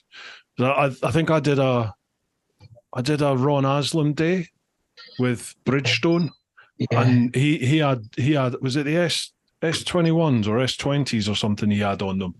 He was running sport tour tyres. Yeah, no, they ran T30s and T31s. That's right. Yeah, that's right. It was a T30 launch. That's what I was at. Yeah. I couldn't believe it. It was a sport touring tyre, and it was absolutely pissing down with rain outside. Yeah. And I remember a load of the journos turned up and weren't even changed. They were just, it's too wet to go out. We're not going out. And Ron Aslan just went, watch this. In his Derry boots. Yeah. And he went out and he was, spanking it down the back straight and he on the deck at the end, flying round. It's just like, get your arses out. Yeah. So we went out on their bikes and it was phenomenal what the tyres did. Absolutely incredible. So I actually went up there with Bridgestone as well, and I did. They put me on the Fireblade, and Kieran Clark was my instructor. Kieran I'd raced with some years before in the R6 Cup, and mate, it was so funny because it was a damp track, pretty much wet in half the track and damp in the rest, and we were just second gear out of every corner, pinging the clutch and just drifting sideways. We overtook the whole field, and when we come back in, all the other instructors are looking at me like, who's that? He's better than us. It's quite funny. We had a good day. I got told off for doing donuts in my M3 by the security guards. No way, not you, Bob. No way. Yeah, it's quite funny. It's quite a funny day out there. That's a shame, that, isn't it? That the school's gone. They were. It was a lot of fun. It was a real good day. A lot of fun. Yeah, and I think it helps a lot of people get to understand the boundaries and how far you can actually push them before you have to fall off. And I think those sort of schools are very, very beneficial for newer riders You know, I always say that to my customers. I get quite a lot of novice riders, both female and male, and I always say, do anything, just do anything, book anything, whether it be an off-road course in Wales or a BMW course or a bike safe, or anything you can find time to go and do. It's beneficial because I still do stuff now. I still learn. I've been riding for legally. I've been riding since I was 16. So, but I've been riding before that. Used to nick my dad's VFR 750s. That's another story. But just I'm still having. I have lessons now. I was out with Johnny Ray recently at a track day, following him round. And McWilliams has given me a lot of help over the years. Dean Ellison, who's an ex-superbike rider, he's really, really clever at tuition. And I find tuition good. I'm not very academic, and I'm not a good learner, but I love getting tuition on a bike because there's always someone that can say, "Did you know you're doing that? Why don't you do that? Why don't you try that? Have you thought about that?" Oh yeah, didn't think of that. So it's for anyone out there listening, definitely tuition's in any shape or form for me is a good idea, even if it's only like a one-day course. You ought to pick something up. Do you learn best by watching somebody do something or being told how to do something? Both. Dean Ellison for track tuition. Dean Ellison and both Dean and Mike Edwards. Mike's a bit old school. I was teammates with Mike at Spa Classic one year, which is a day and night race, like an endurance, but not 24 hour, but it goes into the darkness. And both of them use video, and both of them will sit down after you've been on track and show you the video and say, look at what you're doing there. Why are you doing that? Why don't you do that over there? Why are you braking there? Brake there. Look at that. Can you see that? That's where you should be doing that. And then it registers more. So I'm kind of a bit of both. I need to go out and attack the track and then be shown why I'm doing something wrong. And then why don't you try this? And then I can go back out and try that. All of a sudden my lap time changes. It's good trying to chase a lap time. I love chasing lap times. Always trying to better you. Trying to better yourself, aren't you? It's what we do as humans is always try to be the best and try and improve whatever it is you're doing. Watching on now, but don't worry about it. Right, next one, Nathan Moore. Evening, gents. Hope you're both well. Bruce, looking forward to seeing your Morocco tour videos. There'll be a month or two, I reckon, Nathan, but they are coming. I have a couple of questions for you both. The first is prompted by Moss's revelation about wishing he could nosh himself off. Brace yourselves. Here it comes. If you were noshing yourself off, would you? Right, we're not answering that. Would you spit or swallow? I wouldn't. Jesus Christ. Right, second question. If you woke up as a woman one day, what's the first thing you would do? And would either of you manage to make it out the house? No, I wouldn't even get out of bed, I don't think. Probably cook an omelette. What? Cook an omelette? Yeah, and there's. Is that a euphemism? No, but women are good at cooking, aren't they? So I'll probably see if it's better than my own omelette. And then I'd probably go and try and park the car without crashing. I was just about to say that. Right, that's that one. Thanks, Nathan. Cheers. Cheers, Nathan. Last one from the clan. Mutinous Mike. Evening, chaps. Hope you have a fad time in Morocco, Bruce. I did, mate. Thank you. My question, what is the oldest bike you've ever ridden? I grew up riding an old matchless G12 and a Triumph Tiger 90, and I loved them. Although I have a modern Tiger Sport 660, I still have a 78 Bonnie to satisfy my classic cravings. What are your feelings about classic bikes? Right, so oldest bike you've ever ridden. The oldest bike that I've ridden that I can remember is a 1954 Triumph that belonged to a mate of mine, Kev Rushworth, I think his name is. So Kev owns Ace Classics in Catford. Right. And he was gifted that from his father. And we grew up racing two-strokes around Bromley and Catford and South London. And 25 years ago, and he phoned me up one day. He said, "Oh, he's a proper little cockney." He's like, "All right, I'm going to race this classic event it was Le Monterey. It's basically the oldest French racetrack going. It's got a banked section like Brooklands. Built in the 20s." And he's like, "I'm going down there. Do you want to come and race one of my bikes?" So off I went. For what could possibly go wrong? It was the scariest thing I've ever done. Didn't have any brakes. He said, "I come in when you had no brakes." He went, "Oh, they only last a lap if you use them." I was like, "Oh, we can't find that race." So yeah, no, that was pretty scary. 1954 Triumph something. Couldn't tell you what it was. Fucking old. I've got a video on it. One of my mates, he and his dad are, God, they're right into old stuff. They buy shitty old stuff and they do it all up. And his dad's got these 3 old bikes. He's got a Francis Barnett something. He's got a Matchless, and he had a BSA as well. I think the oldest were from 1930 odd, and the newest was 1950. So he said to me, come and do like a review vid of each of these bikes and just, the starting procedure, because it's really intricate. Take them out and see what you think. So I took these 3 bikes out. I got to tell you, they weren't as bad as I thought they were going to be. Yeah, the brakes were, you need some planning for sure. Yeah, I've just actually realised I rode a 1936 Mobilette the other day, but I don't know if that counts. What's that? A Mobilette? Well, it's like, I can show you if you want. Yeah. Essentially, it's the 1930s, 1930s bicycle with an engine, basically. But I'm sure I've got a video of me on it. I'll just see, because he sent it to me the other day. I'll be real quick. No worries, man.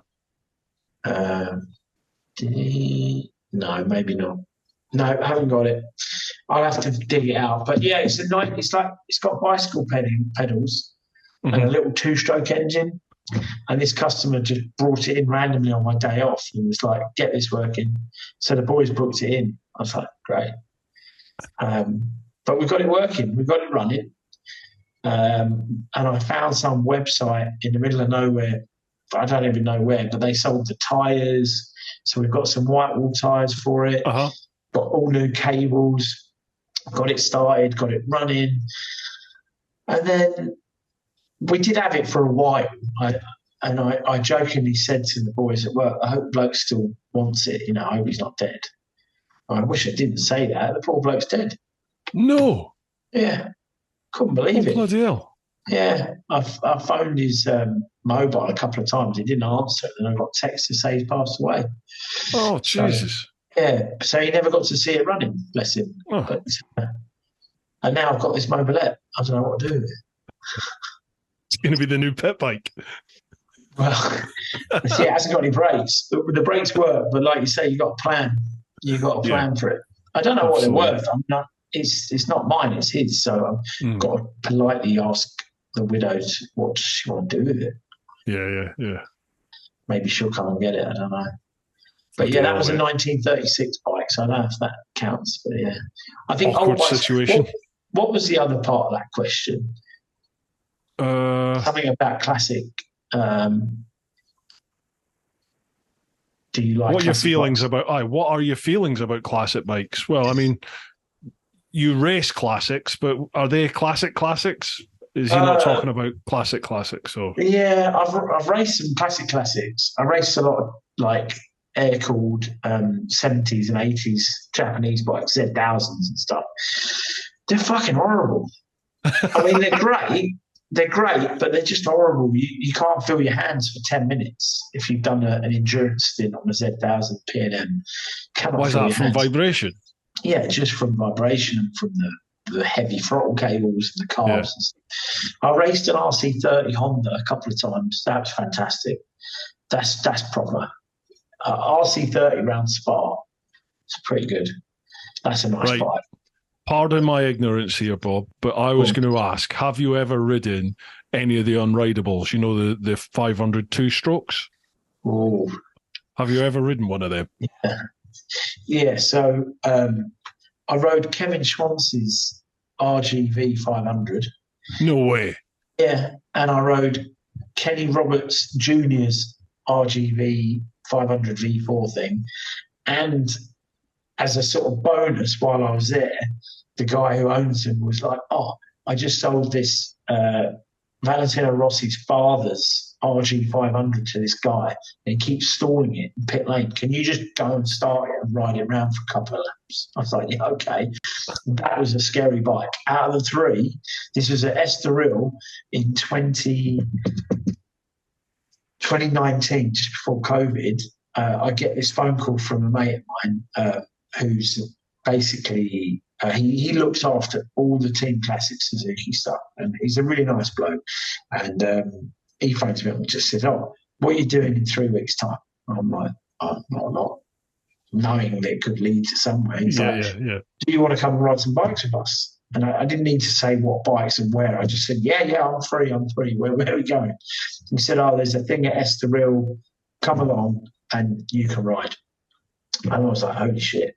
So off I went to Estoril and I'd got 2 sessions on Kevin Schwantz's bike and 2 on the RGV, which is the Telefonica bike. Uh-huh. And then, this Rossi's dad's bike was just nuts because the tyres on it were shit. They were like weird size, like an 18 and a 16. And I went off down pit lane and the power band, I suppose you could call it, the power delivery was like a small window of opportunity. And this thing was the scariest thing I've ridden because it was fast. It was fast, but it didn't handle the bars. I've been on Schwantz's bike just before it, so I'm sort of like over the front. Yeah, and I just hopped off, jumped on this thing. I'm now like this, and I'm howling around the back section. And there's where all the pits were,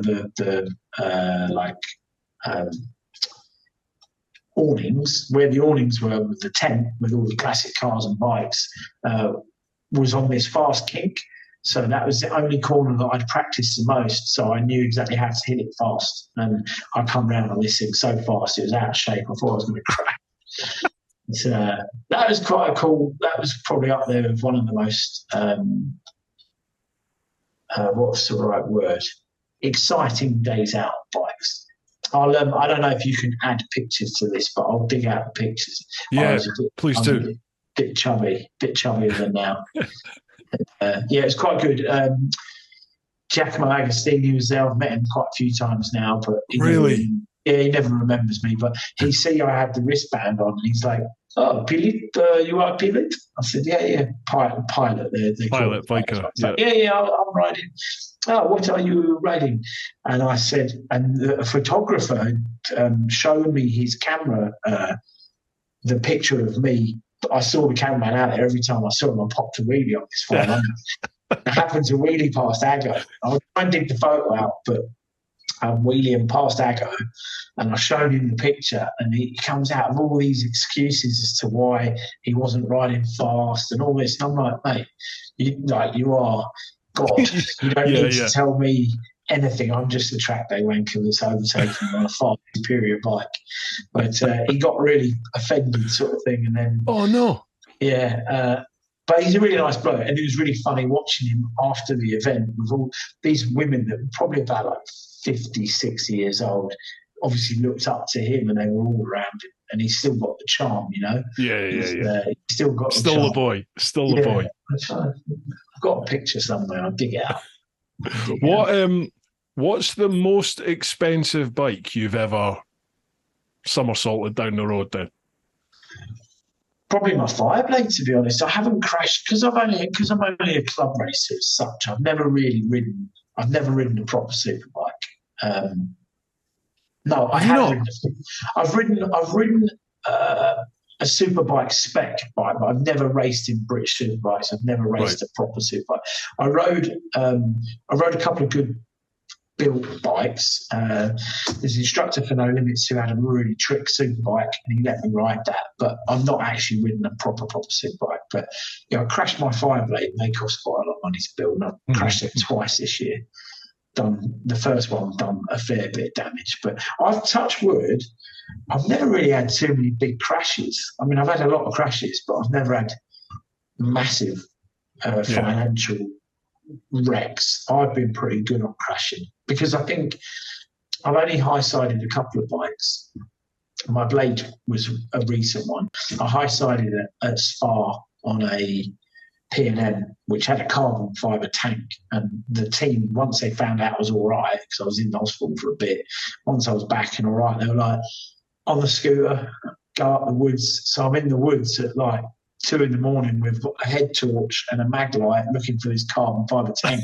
When I crashed, it like went flying into the woods, and it's like a 2.5 grand tank. So I'm like, you can go and find that. I was like, okay. Punishment. Yeah, punishment. But no, I've been all right. I know mates have destroyed bikes, done some big damage, but luckily I've been all right.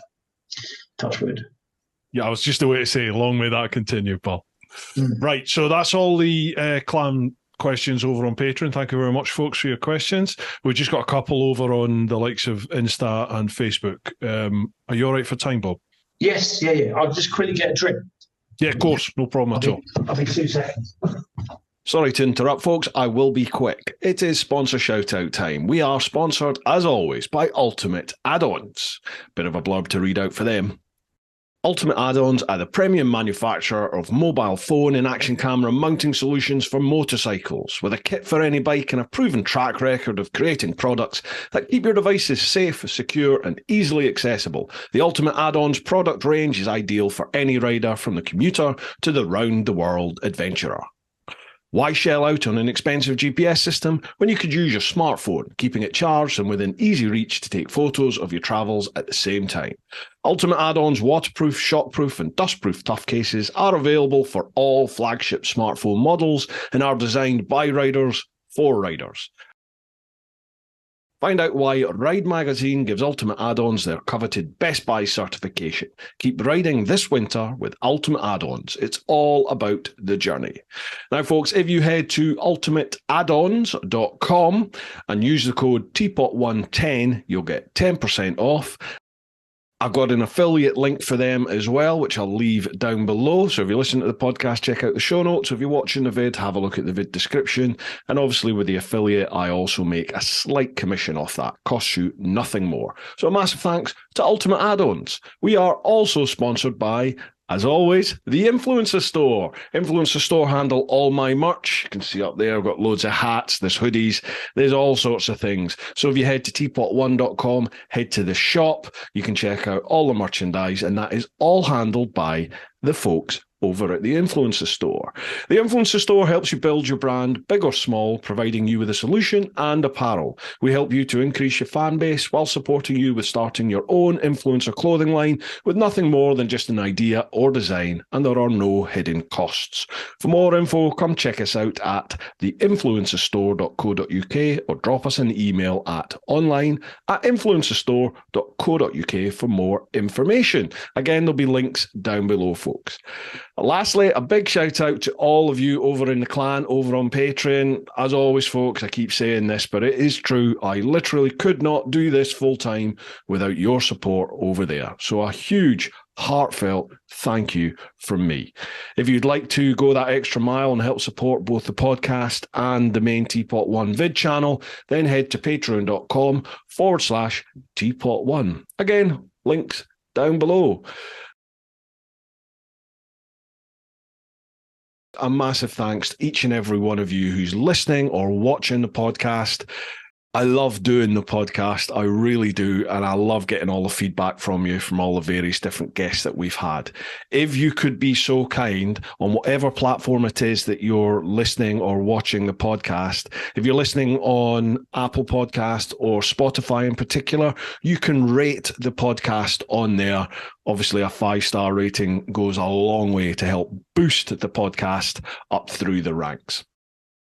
And if you're watching the video, just give it a like, give it a comment on both video and audio. If you share that with everyone that you think might be interested, that would be a massive help. All right, folks, let's get back to it. Right, we're back in the room. Okay, so we'll head across to Facebook. So that's just facebook.com/TeapotOne. I'll leave your social links down below as well, if that's all right. Yeah, of course, yeah. As well as the ones for the shop as well, for FWR. So, first one, Reperformance. One of the most naturally gifted bike racers I've ever seen. His bike control exceeds the majority of lads in BSB. Love racing with Bobby Baby. It's like trying to beat a cobra to death using your dick. Cool. Nice. Who was next that? one, that was someone, Reperformance. Oh, okay. Okay. You know who that is? Yeah, Ricky Elder. That's Ricky Elder. He's a nice guy. He's about to twin turbo Top Rack's car. So I don't know if any of the listeners listen to an alternative podcaster, but on that podcast they're interviewing Top Rack recently, and Top Rack took Dom. Oh, Chasing the Racing. Yeah, Gotcha. Yeah, so Chasing the Racing did interviewed Top Rack, and in that interview he starts talking about cars. And Top Rack, I would imagine he's very well paid. You'd think he'd have like an array of super duper cars, but he's got a Fast and Furious RX-7 twin turbo. He's got a Mackinnon Evo 7 or something like that, a 2008 V8 M3 with nothing done to it, and he's bought a V10 R8. And RE Performance, he's legendary. He's putting a twin turbo conversion on it. It's like 2,000 horsepower. So he's a nice guy. Ricky's a really nice guy. He's very, very clever. Makes big horsepower car engines, Lambos and twin turbo R8s and stuff. So if any of the listeners want to, get 2,000 horsepower out of their R8, give him a shout. Twin turbo for you. That's Reperformance. There you go. Check him out on Facebook. Why haven't you been on Chasing the Racing? I always thought you'd be a good guest on Chasing the Racing. I know Chrissy. I knew Chrissy really well. Yeah, there you go. Yeah. I don't think. I don't know Dom. Never met Dom. I know the other fella that's on there. He's a nice lad. Whatever his name is. Well, they sort of share the co-hosting, don't they? He has different people on every now and then. But Joe, what's his name? Joe. Joe. He's a nice bloke. Sorry, so I've not met him. I was just listening to it today, actually.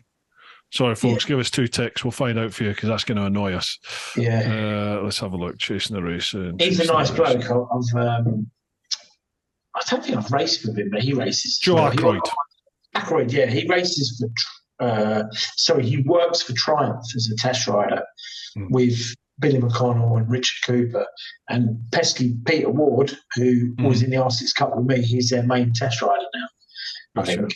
So why have I not been on there? Do you know what? I was holding out for Chasing Racing, and I got invited on a few podcasts. I said no, and then you invited me on here, and I thought, well, it's up there. Chasing Racing, TeapotOne. Here we are. The thing is we were about the same level for about a year, and I went on their podcast. They came on mine, and I went to them and did my podcast in their studio. That's right. And then Chrissy was going to get me on his, and then obviously, sadly, he lost his life. But all of a sudden, they just went bang, and the podcast just took off. I think his sister, Grace, she took hold of everything, didn't she? And it just went up a level, even before Chrissy passed, sadly. But yeah, God, now they're flying. Jesus, amazing numbers they're getting. Yeah. Anyway, right, Dom, if you're listening, or Joe, get him on. Yeah, they wouldn't want an old fat club racer on there. Yeah, they would. They would love your stories. Too high now. They would love your stories for sure. Yeah. Absolutely. Right. Cheers for that one, Reperformance. Roderick Bellington. Can you ask him if there's any chance of getting a tow around Brands on Monday so I can win novice group? Which Monday? Would you do something like tuition? Would you do that? Well, do you know what? I've been asked quite a lot, and whenever I have held, it's normally ended in the person. Sorry, it's normally resulted in the person that's wishing to have the tuition. They've normally ended up in the gravel. Right. So I'm probably the worst instructor out there. Why is that then? Why do you think that is? Why do you think? Are they pushing themselves too much? Where do you brake, Bob? Yeah, where do you brake, Bob? I brake at 1, and then they go out and crash, and then they come in. Do you really brake at 1? And I'm sat there going, no, actually, I'll probably brake at 2, and I get it wrong. And, yeah, I'm just the worst. What I meant was, I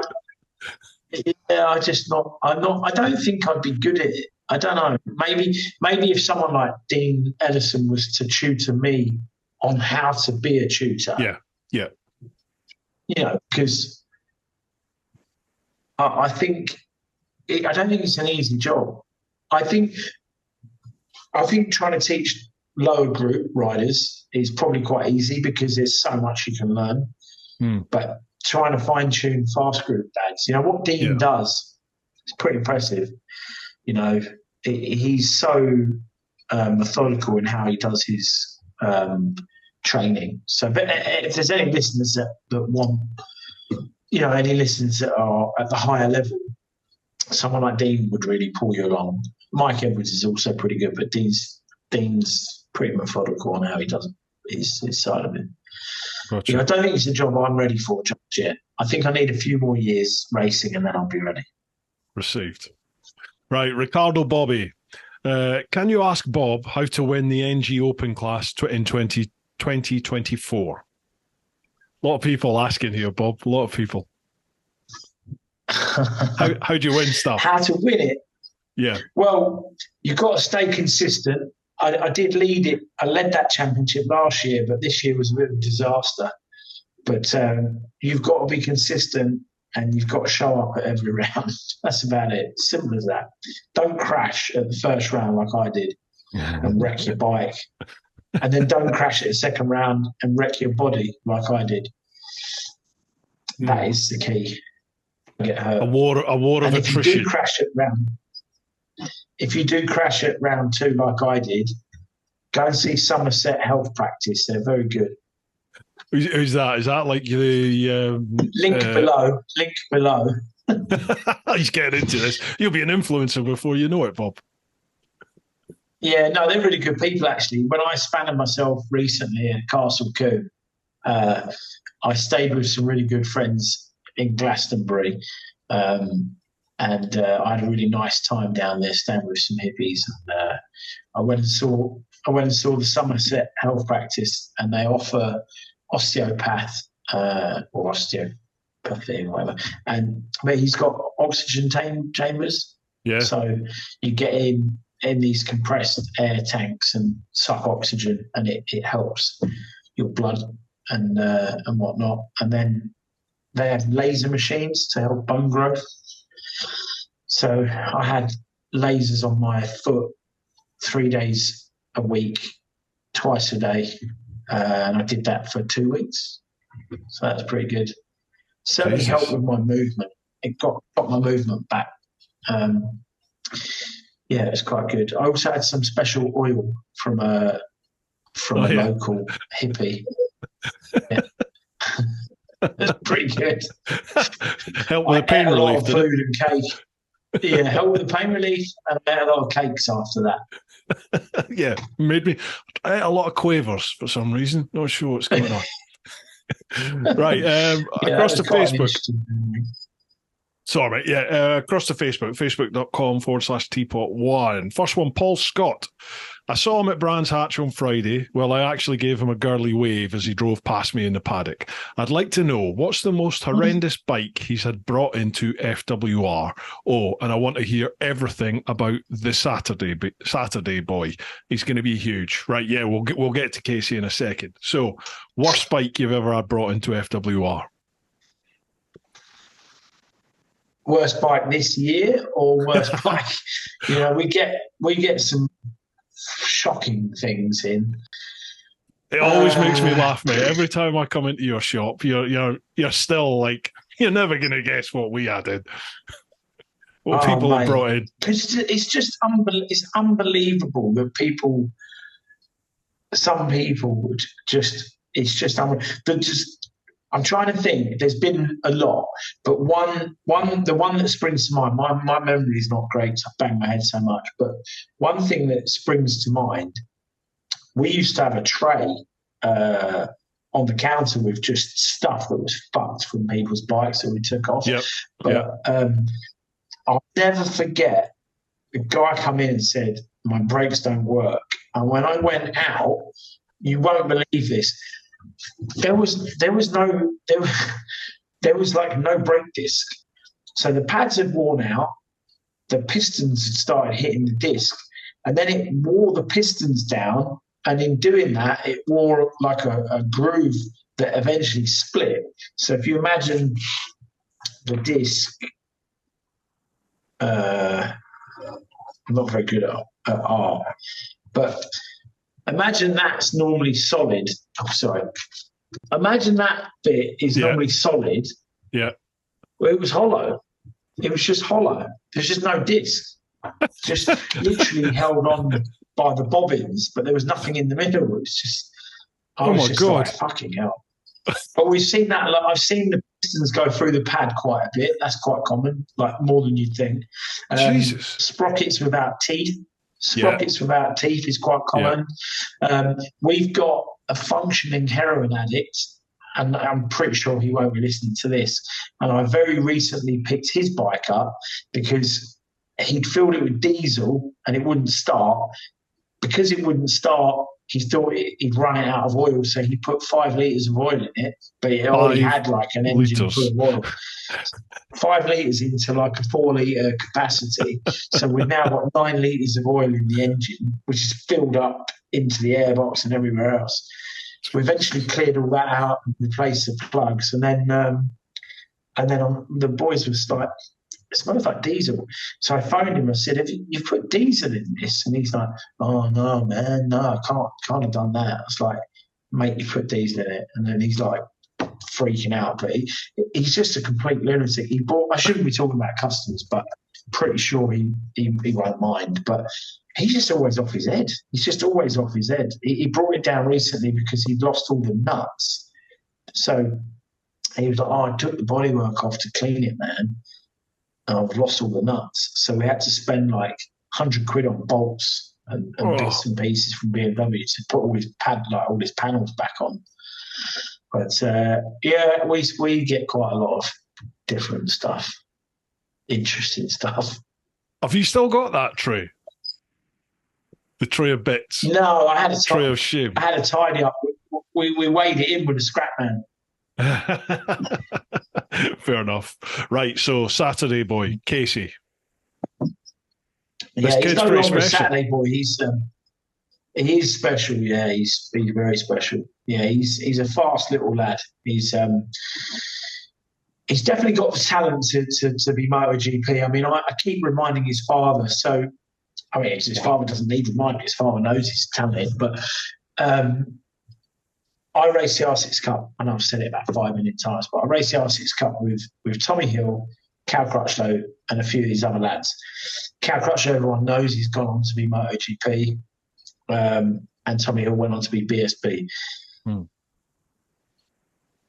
Tommy Hill and Cal Crutchlow were like 16, 17 when they were in the R6 Cup and doing really well at their job, if you like, or racing. Their talent was that they were fast on bikes. They had racecraft and they were quick. I know it's a change of times and a change of guard and all the rest of it, but age 14 in Spain, in Jerez, Casey's on my Fireblade, which is 210 horsepower, and he's wheel spinning it sideways out of corners, elbows down. Those boys weren't doing that at 17. Yeah. He was 14. He's 16 in 2 weeks' time. He had a special dispensation to race at the weekend at No Limits. And some of your followers may have seen this, but he did the No Limits Endurance, in which they won the class, and he did the sprint races. The first race he high-sided because the tyre was cold, not his fault. The team didn't have the tyre warm on for very long. He knew about it, but, the tyre's cold and it flicks you off. That's not always your fault. Anyway, he then went out and they won the Super Sport 600 class for endurance. And then Sunday morning, he had to start back of the grid. He's 15. I mean, he's 16 in a couple of weeks, but he's 15. He's on a 600 Super Sport Triumph 675. He made his way from the back of the grid to the front. The whole the team was all talking before the race, and I had a quick, quiet word with him. I don't know if he was even listening because he's got no attention span. But I said to him, "You've got to push." And bear in mind, he crashed on the first lap the day before. I said, forget about that. You've got to push because you will get to the front within 3 laps if you push. So just push. I'm not saying he did well as me, but that was my advice. He probably had advice from his dad and other people. But he pushed on. He was lapping a second quicker than the leader for the whole race. And he caught the leader on the last lap, 2 laps to go, and he passed the leader and he beat him. And his lap times were the bike came from a BSB team from last year, and his lap time matched the rider that was riding it that year. So his lap times opened a few eyes. Is that right? Like a few people took notice of his lap times. Yeah. Well, I had phone calls from people in the right places just saying, "Oh, I saw the race results, I saw the lap times, and all the rest of it." But I mean, prior to this is a new thing. He's sort of the MotoGP, Moto3 is where most kids want to end up. So to get to there, you need to win whatever you can in Britain, and he won the British Talent Cup. And if you win the British Talent Cup, there is a chance that you can get invited to the Red Bull Talent Cup, which is the best riders from around the world paid for by Red Bull to race KTMs at MotoGP. So he's been in that. He's had some podiums in that. And that's been pretty good. On the side of that, he's been racing in European Talent Cup. He was racing for Michael Lavity's squad, and that sort of came to a bit of an end. And he's now riding for a Spanish team, and he's had 2 podiums, both second places. One of them, the first one, was from back of the grid again.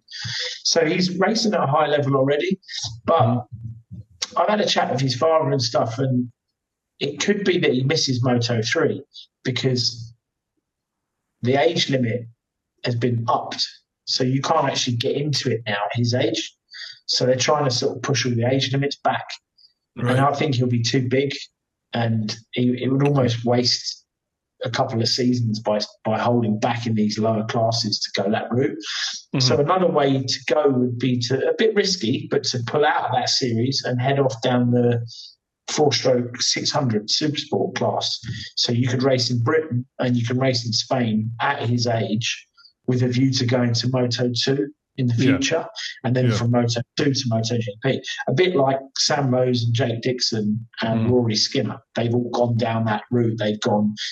Lowe's and Skinner went Supersport and Superbike and back to Moto2. So, yeah, he's a special kid. He's really good. I've been riding pit bikes from the age of 10. And when I say riding, I mean with his father's permission, giving him hell on track at age 10 when I was a bit younger, and we were a similar speed that year, and now he kicks my ass. So I don't even go mini. The last time I rode a mini bike, I got concussion, so I daren't go on the fucking thing. Every time I go on it, I get hurt. So I don't ride. I ride with him, and I ride with another kid, Harry.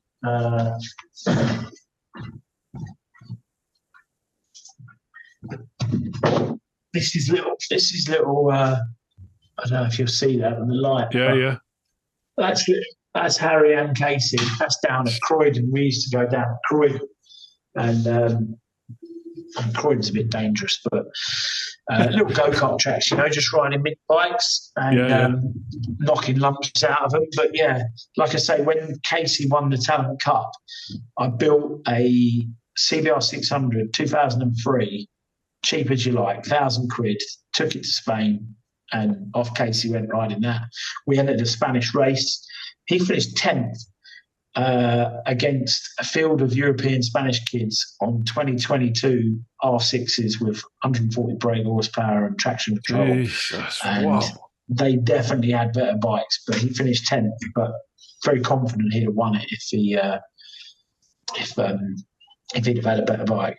But yeah, that same trip, the Honda, the barn find, we called it the barn find, that broke down, and I was quite embarrassed because there's a group of English lads all out the garage kind of looking, and I felt embarrassed, so I just said to Casey, take the Fireblade.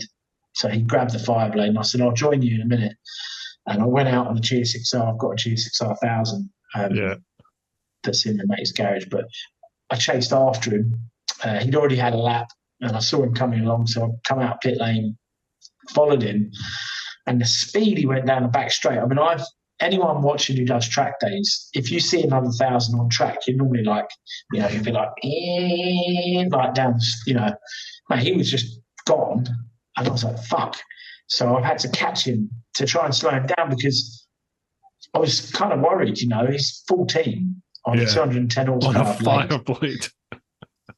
On a 210 horsepower race Fireblade, 14.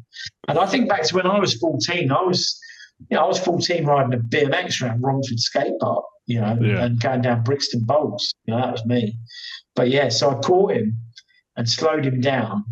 And there's a small part of this story I should probably mention. So the Friday night of this track day in Jerez, this fella, Tony, Northerner, he said, I seen your Facebook post, Bob.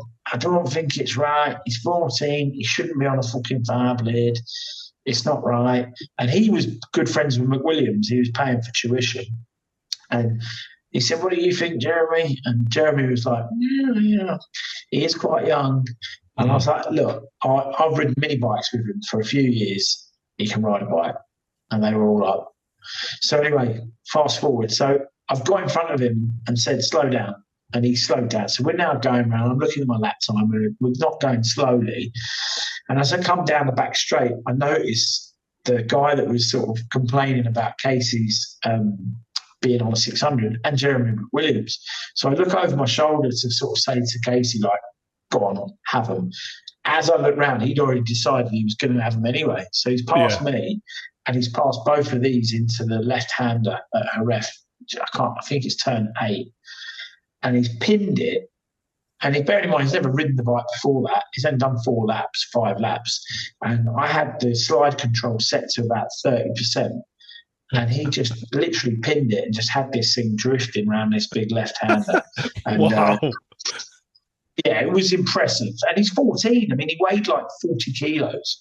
So we get back to the garage, and I get off the bike, and everyone's laughing and cheering and clapping, and because the whole of pit lane had kind of come out. It was like the last session of the day, and they'd all come out and watching what was going on, because it wasn't decided. It was a last minute thing. I was embarrassed that the bike I built in had stopped working. And yeah, I looked at Jeremy, and Jeremy looked at me with a real sort of wry smile, and he was just like, he's got some talent. So for McWilliams, MotoGP star, to say he's got some talent, and he meant it. It wasn't like, it wasn't being polite. Yeah, he's got talent. And since then, we've done quite a lot more stuff together. And he was out in Spain start of this year, and was lapping quicker than there was a load of BSB riders over at Andalusia. Not on superbikes, they were on hybrids. So some were on road bikes, some were on kind of super stock bikes, but not really. But I won't say who they were. because they probably won't appreciate it, but there was some very well-known VSB lads there, and I watched Casey go around the outside of three of them with his elbow on the deck, leading a big black line with the front tyre. And, you know, he was a young 15 at that point. So, like I say, watching Crutchlow and Tommy Hill and that at their age, they were never like this. So I think if the door's open, if the right door's open, we're looking at the next big thing. Definitely. I've said it to lots of people, and they can relate to it. So sounds like you might need a manager, Bob. Someone with a knowledge of the industry and connections. Not Bob. me. You don't think? Not me. No, I'm not ready for that kind of job. But I have someone in mind who could probably do the job, but he didn't want to do it when I asked him last time.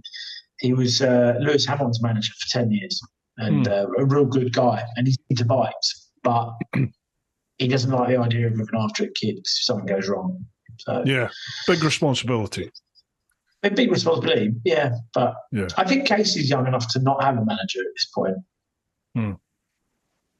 Interesting, man. Wow. But I think moving forward, at some point, he probably will need a manager. Yeah. Well, watch the space, folks. What's Casey's surname? Casey O'Gorman. Casey O'Gorman. Right, folks. Keep your eyes peeled for that name. Yeah. He's on Instagram as Cog Racing is his Instagram name. Cog Racing. Yeah. I think I follow him already, actually. Casey O'Gorman. I think I follow him already. Right. Yeah, he's a good lad. Cheers for that one, Paul. Next one, Mickey Edwards. Does he prefer Garmin or TomTom for sighting laps? Right, come on, there's a story here, obviously. I don't know what he means by that. Is it? Yeah, go on. What I don't know. Is there? I don't know. Mickey Edwards. I use my mobile phone.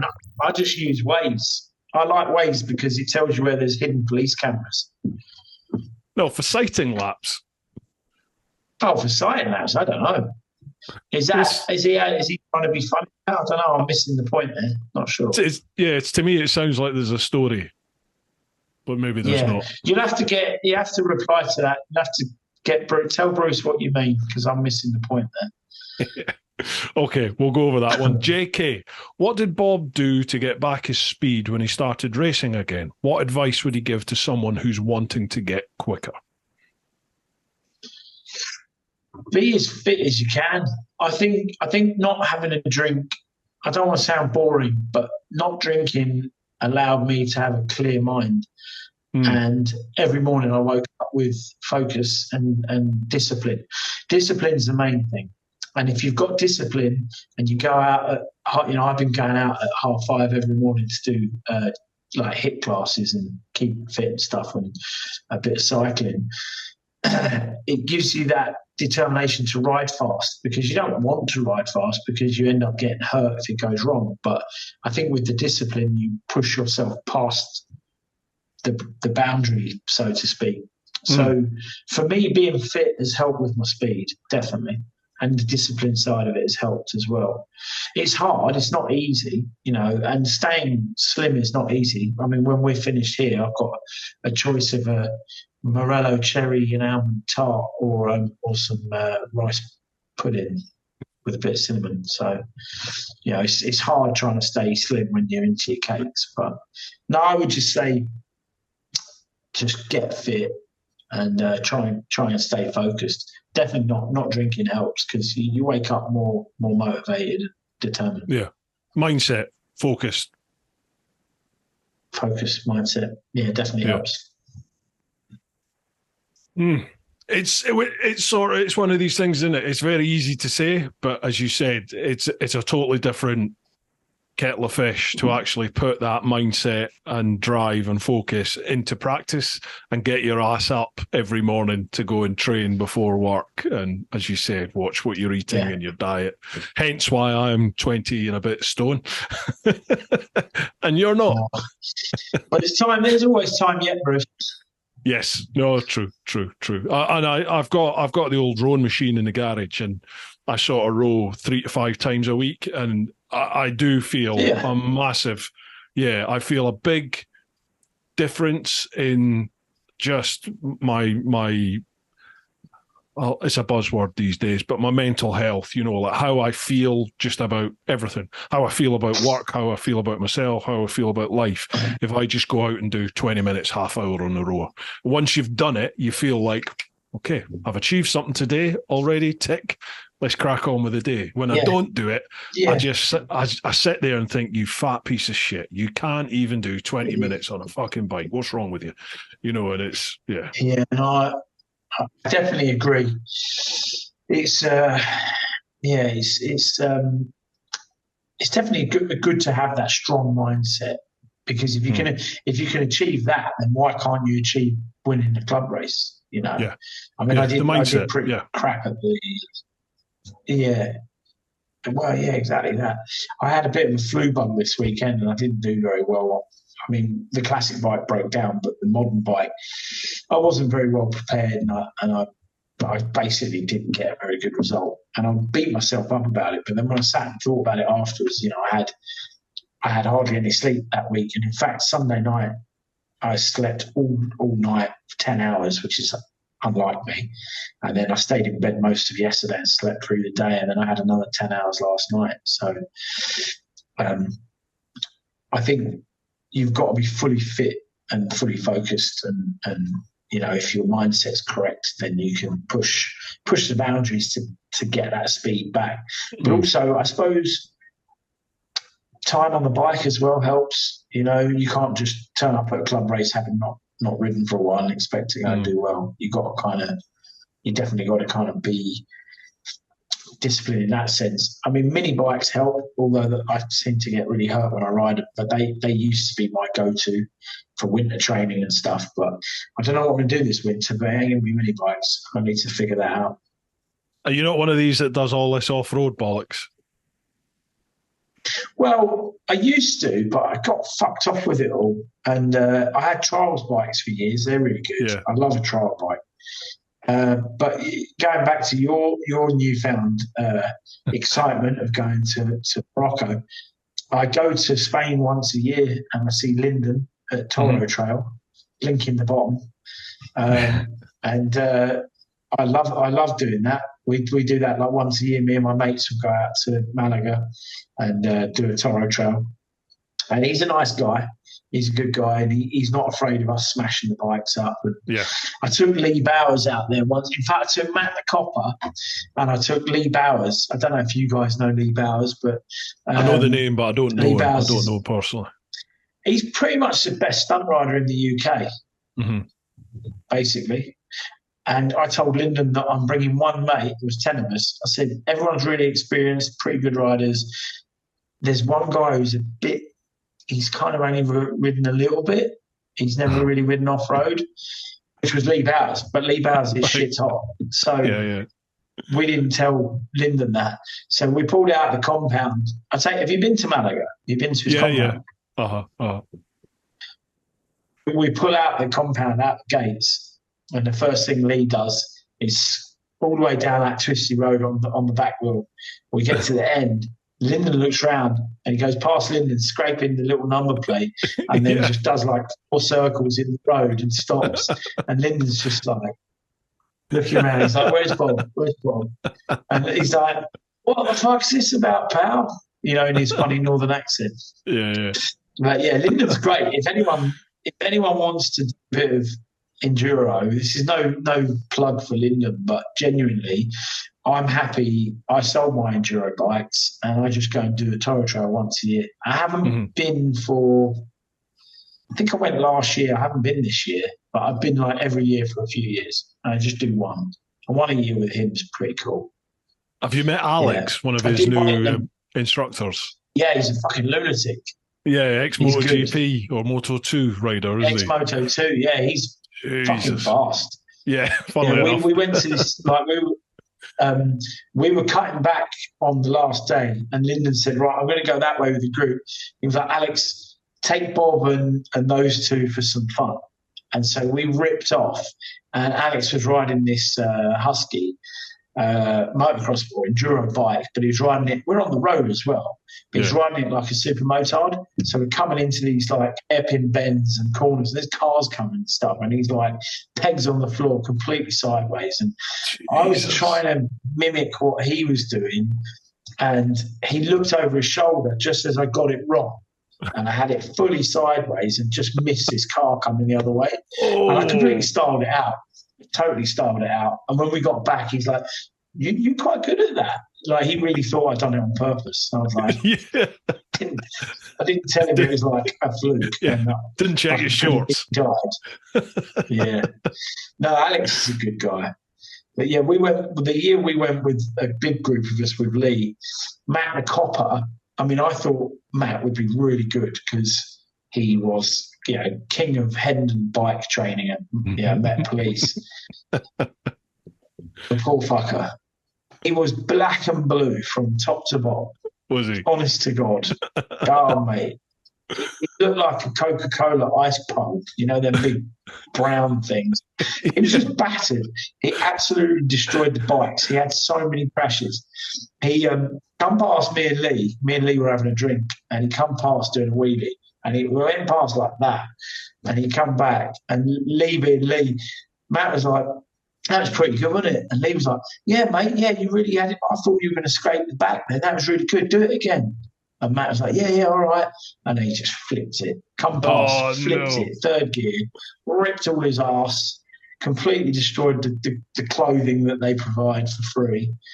And then on the final day, he was trying to copy one of our big mates, a big South African, Paul, and he was trying to use we were on a fire road, so we're all drifting up and down this fire road. It's got kind of like banked sides. Yeah. And Paul overtook me and used one of the sides as a berm and sort of went, rah, and off he went. And Matt did the same, but without the technique, and he just completely high-sided the bike and just destroyed himself. He had cuts all up his arms. And, absolutely destroyed it, but he only had to pay about 50 quid to Lyndon, after destroying the kit and the bike. It's definitely worth a visit if anyone's out there and wants a bit of a weekend with the lads on bikes. It is a good gig off. Yeah, obviously I think off-road's bollocks, but I have to say I did start to enjoy it towards the tail end of the Morocco trip. It was like, okay, I'm starting to understand why people enjoy some of this. It's like, okay, it's a bit of a giggle. Yeah. Different doing it on the big GSs to the Husky 350s, obviously. Oh, I bet. When are you back out there? Because I think someone told me when you're out there you like to write on the back of vans and stuff. Who told you that? Who told you that? What did you put on the back of a van? I drew on the back of Lyndon's van in the dust. I left a little small rocket ship caricature, if you know what I mean. And are you one of them? And Lyndon is like, I'll get you back. I'm like, Jesus, I think I'm getting you back for every time he's told me we're not going off-road, and then I end up off-road with him. It's just like, little rockets. Yeah, a little rocket ship like that. Yeah. He didn't really see the funny side. Especially he's not got a sense of humour. Did he have a sense of humour failure? No. He was all right. But he's mentioned it a lot, which makes me think he's going to get his revenge in quite a spectacular fashion one day. And he'll keep that. I might not see him for a year or two, but he'll keep that for sure. And it'll come back to bite him. Did he... one of the times we went out there, Frank got very, very drunk. I lost a set of brand new Oakley sunglasses I bought at Gatwick that day. We'd been out on the piss and been out for dinner, and I was terribly drunk. We got in at about 5 in the morning, me and Lee Bowers, to wake up at 6 by Lyndon. He's a bit of a rock star, isn't he? He plays the guitar. Mm-hmm. Has he played anything for you? He woke us up the last day of the trip. Yeah, he woke us up playing. I think it was a bit of it was AC/DC. I think he woke us up to AC/DC or Metallica. Yeah. Yeah. Here's a That's pretty random special, one. isn't it? It's a good way to end the trip. Oh, definitely. Here's a random one. We're in Fez in Morocco, and we're staying in this really posh Swiss hotel. We're gonna go out and go to the Medina. You know, the ancient Medina in the middle of Fez. Don't know if you know. It's like the original walled city that's still there. But anyway, we're sat there, and you could get beer in this hotel. Even though Morocco's a dry country, you can get beer every now and then. Beer and teapot. Yeah, exactly. So we're there having some beers, and these local lads came out, and like they brought a couple of guitars and the old box that you use a drum you tap on. And Lyndon said, "Do you know any Metallica?" And one of the guitar guys just sort of nodded and smiled. And he's playing on a classic Spanish guitar, and he played, is it One? The Metallica song One? He played it from start to finish, and it was mint. It was amazing. Like Lyndon's a bit That's of about 10 minutes, isn't it? Yeah. And Lyndon was just like gobsmacked. He was like, "That's a hard song to play," and he's playing it on a classic guitar. So it was pretty amazing to hear. Yeah. Anyway, we've digressed quite a bit there. Cool. Last couple of questions, mate. And then sorry, boys. You've got your evening back. John Elvidge, isn't he sponsoring Le Monde Racing with Matt Wetherill? Oh, is that FWR, I take it? Is FWR sponsoring? Yeah, sort of. Essentially, when Matt started out in his endurance campaign, he was working for FWR. So I think he did it to gain a bit of notoriety. So he called himself FWR 600 Race Team. Right. And then the following year, his friend had been sponsoring him. So he called it Lemonade. What's it? Le Monde Racing. Yeah. Le Monde Racing. So he disappeared the FWR. But right, okay. I still do, he still gets stuff at cost if ever he needs it. He's Le Monde now. And I think Le Monde make components for robots. Right. Randomly. Okay. So for all your robotic needs, give Le Monde a call. Diplomatically put. I like that. Colin Bishaw, does he still support Slovakia football team? Funny story. He might not want to tell you. It's bike related. Is this another Frank story, Bob? No. He was obviously in... Oh, God. Colin Bishaw. Now, Colin Bishaw has had had a €50 note in his wallet the whole time I've done European track days with him. And I think he's probably still got it in there. But Colin Bishaw was at the track event in Slovakia when I was there.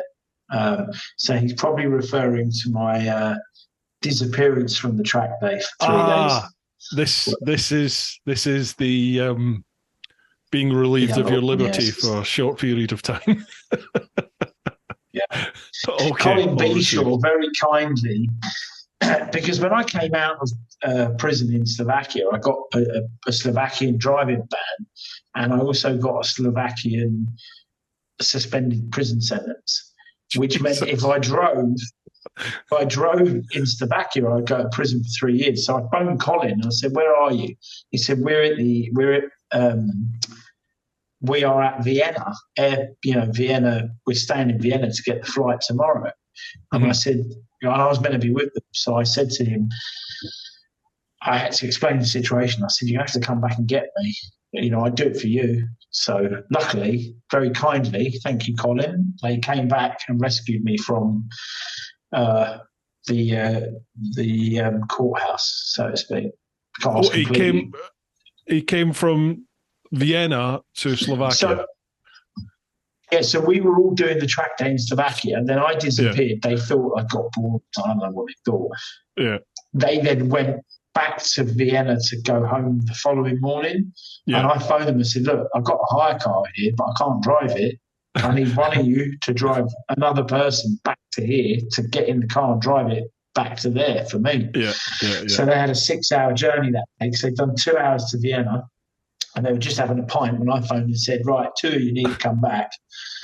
That was another 2 hours back, and then all three of us drove back up again. So 6 hours in the car. So he's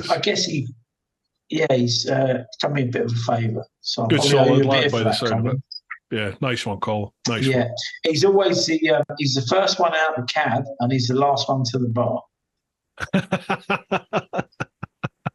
Is he Scottish? Yeah, I tell you what, Colin Beeshaw is the tightest person I know. But he did do that for you. Matt the Copper will back me up on that. Right. And the reason he's talking about the football team, the court judge said we were playing football. It was the Euros or something, and Slovakia was up against England that week. And the judge said, "Who would I be supporting?" And I said, "Well, Slovakia." And he said, "Good answer. You can go." I was like, "Okay, thanks."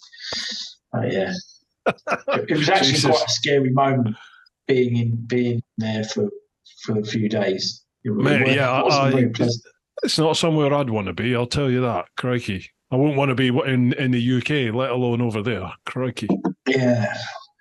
No, definitely not. Right, last one. Dia Andre, at what point in your racing career do you start bringing money home? Is that what everyone asks, I think? When does the money come in racing? I never got to that stage. Professional racers, I think when they start to win a championship, I mean, it's changed, like you said earlier. I do know of some super stock racers that are getting paid, but there ain't many of them. And that is a dying breed. I think in superbikes, in British superbikes, when you start winning, when you're getting trophies, that's when you can call it a career. You're getting paid, but there ain't many.